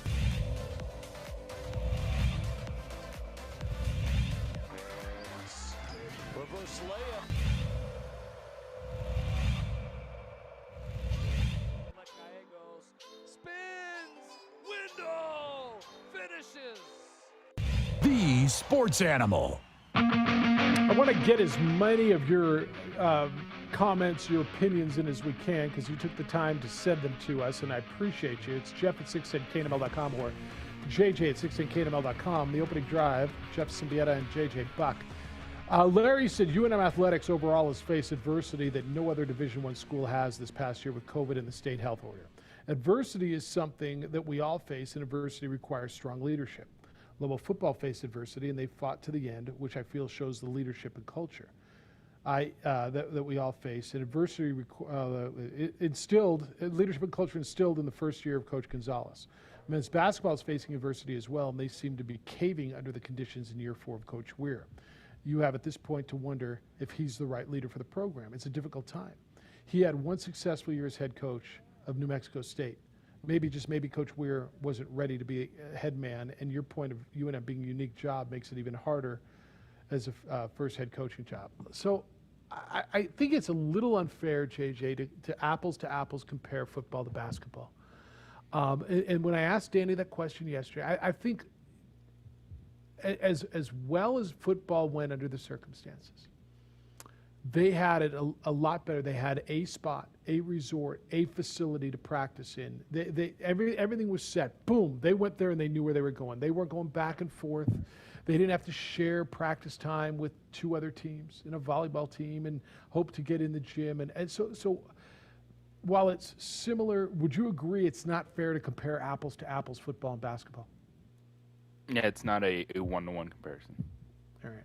And so You know, you can compare the leadership if you want. I guess that's on the table, but it's totally and it's longer, dude. You had 6 weeks for football. You knew there was an end, right? Basketball kept going, and we might go home, we might not, we might play here. There was just so much uncertainty with basketball. Now we're here because of a lot of reasons, and I don't think anybody's comfortable with where you are. James says, "Why now, Jeff? Everyone needs an occasional day off. If there was 3 months left in the season, I can understand needing a blow. But 3 weeks left in the season, as my coaches used to tell me, you have all long off season to rest." So, James, why now? Because they haven't had a break till now. It's been building and building and building, as Paul will tell you. It's been building up to now. Most teams have had a rest. You know, he cited Duke. Paul did yesterday. Our coach Krzyzewski canceled his non-conference schedule, and basically they took 3 weeks off. He cited Villanova, who had COVID-related time off. The women have had time off. So why now? It just got to the boiling point for either him and or his players. That's why now. This is really interesting. You know, this is a different season, JJ.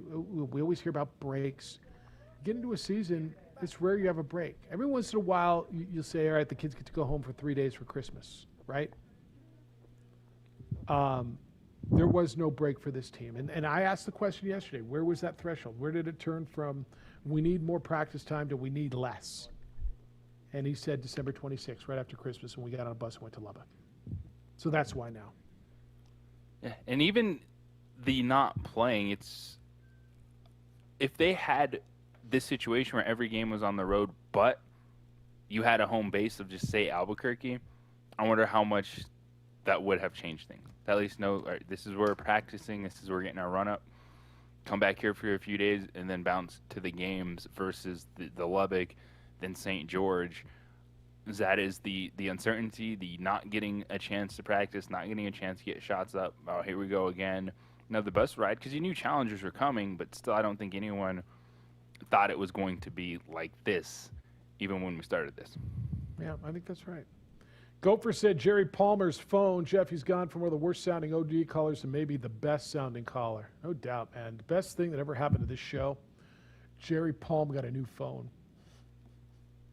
It's not Micah coming in to produce. It's not going simulcast on ProView Network. It's not J.J. Buck joining this award-winning show and making it even more award-winninger. It's Jerry Palm getting a damn new phone. We can hear the bracketologist give us his takes. Yeah. All right.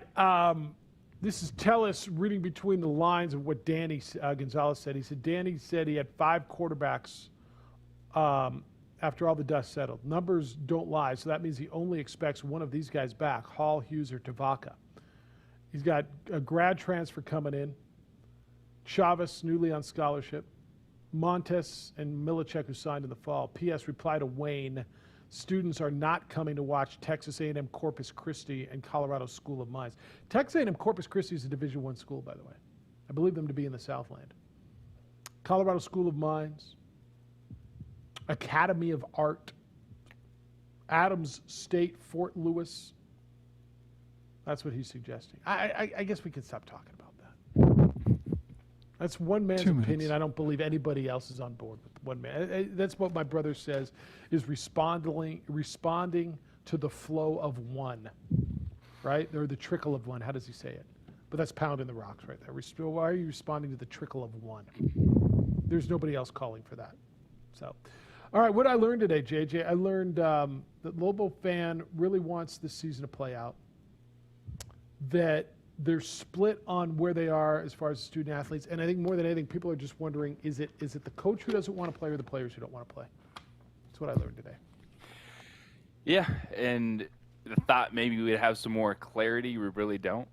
Thing we know for sure is they pressed pause on the season. Paul Ware took accountability for that.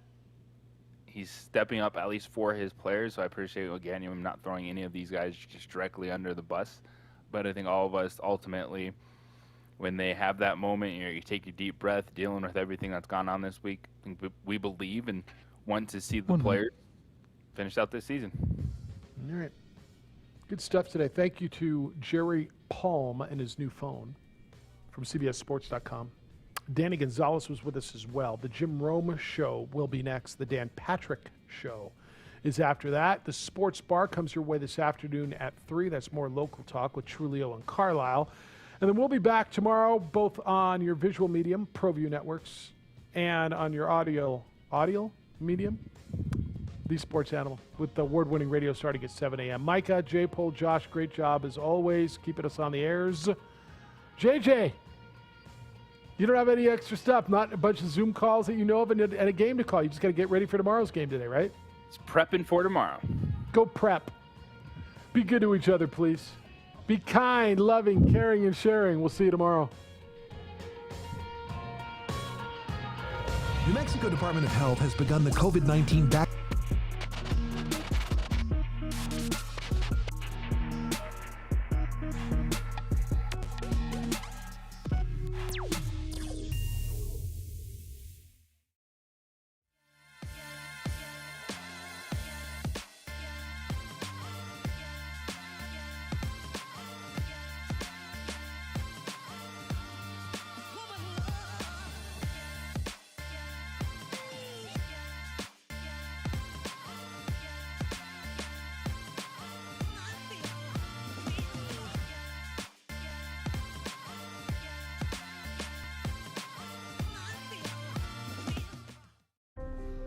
The New Mexico High School Coaches Association, established in 1941, is an organization of New Mexico's best and most professional interscholastic coaches. Coaches across work daily to help our student athletes excel in the classroom, on the field of play, and in our communities. Students that participate in interscholastic activities attain higher grades, higher graduation rates, and higher wages.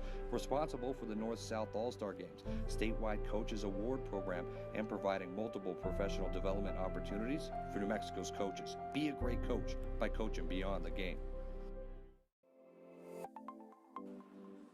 Get into the game with Garden Swartz Team Sales.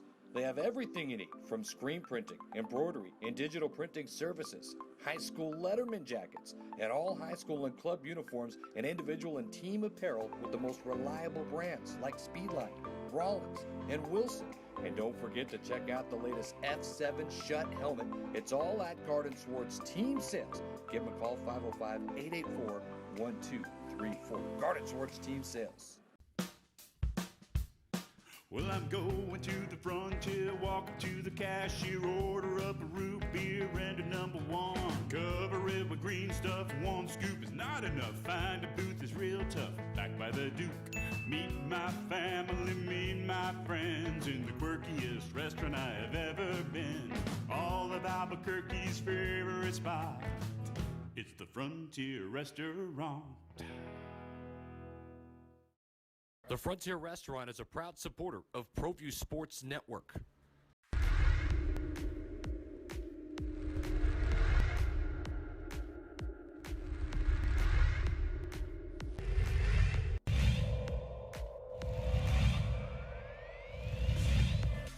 I'll just get a little closer. Oh, instead it's a gorgeous pass. Here's what he'll just shoot it. He's going to go all the way. He's gonna fire at the buzzer and he hits.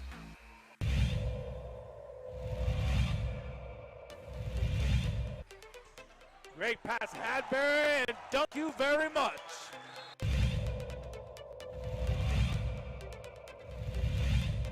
Tie in the district. Inside, fly, Eagles. Chavez uses some athleticism. And then Morris down low, able to finish. You called it, Steve, in 10 seconds. And look at this, stripped, stolen Watson. Christian Lucero beats the buzzer. Here's Ian Chavez, the sharpshooter. Got it. Couldn't have said that any better. He answered the question. He On got a another steal one. at the buzzer. Back to back for Chavez.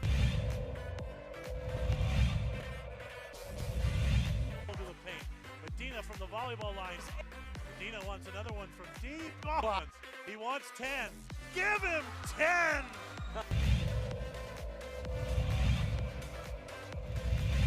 Lewis finds Watson. Watson. He's going to finish.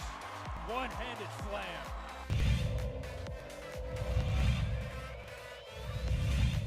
Vista, but just all the different scenarios we could see potentially play out ahead of the state tournament.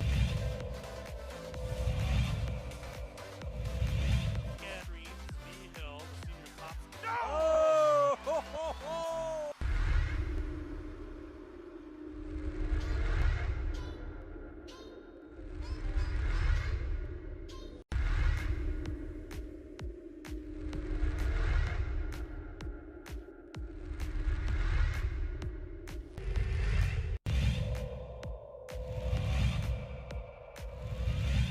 Played over to Madrid. Plays it across the box off the dasher. It's settled. Shot up by Garcia. Trickles in. Goal.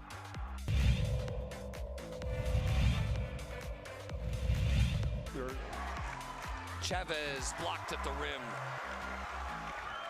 And here's Dorian Lewis to Watson.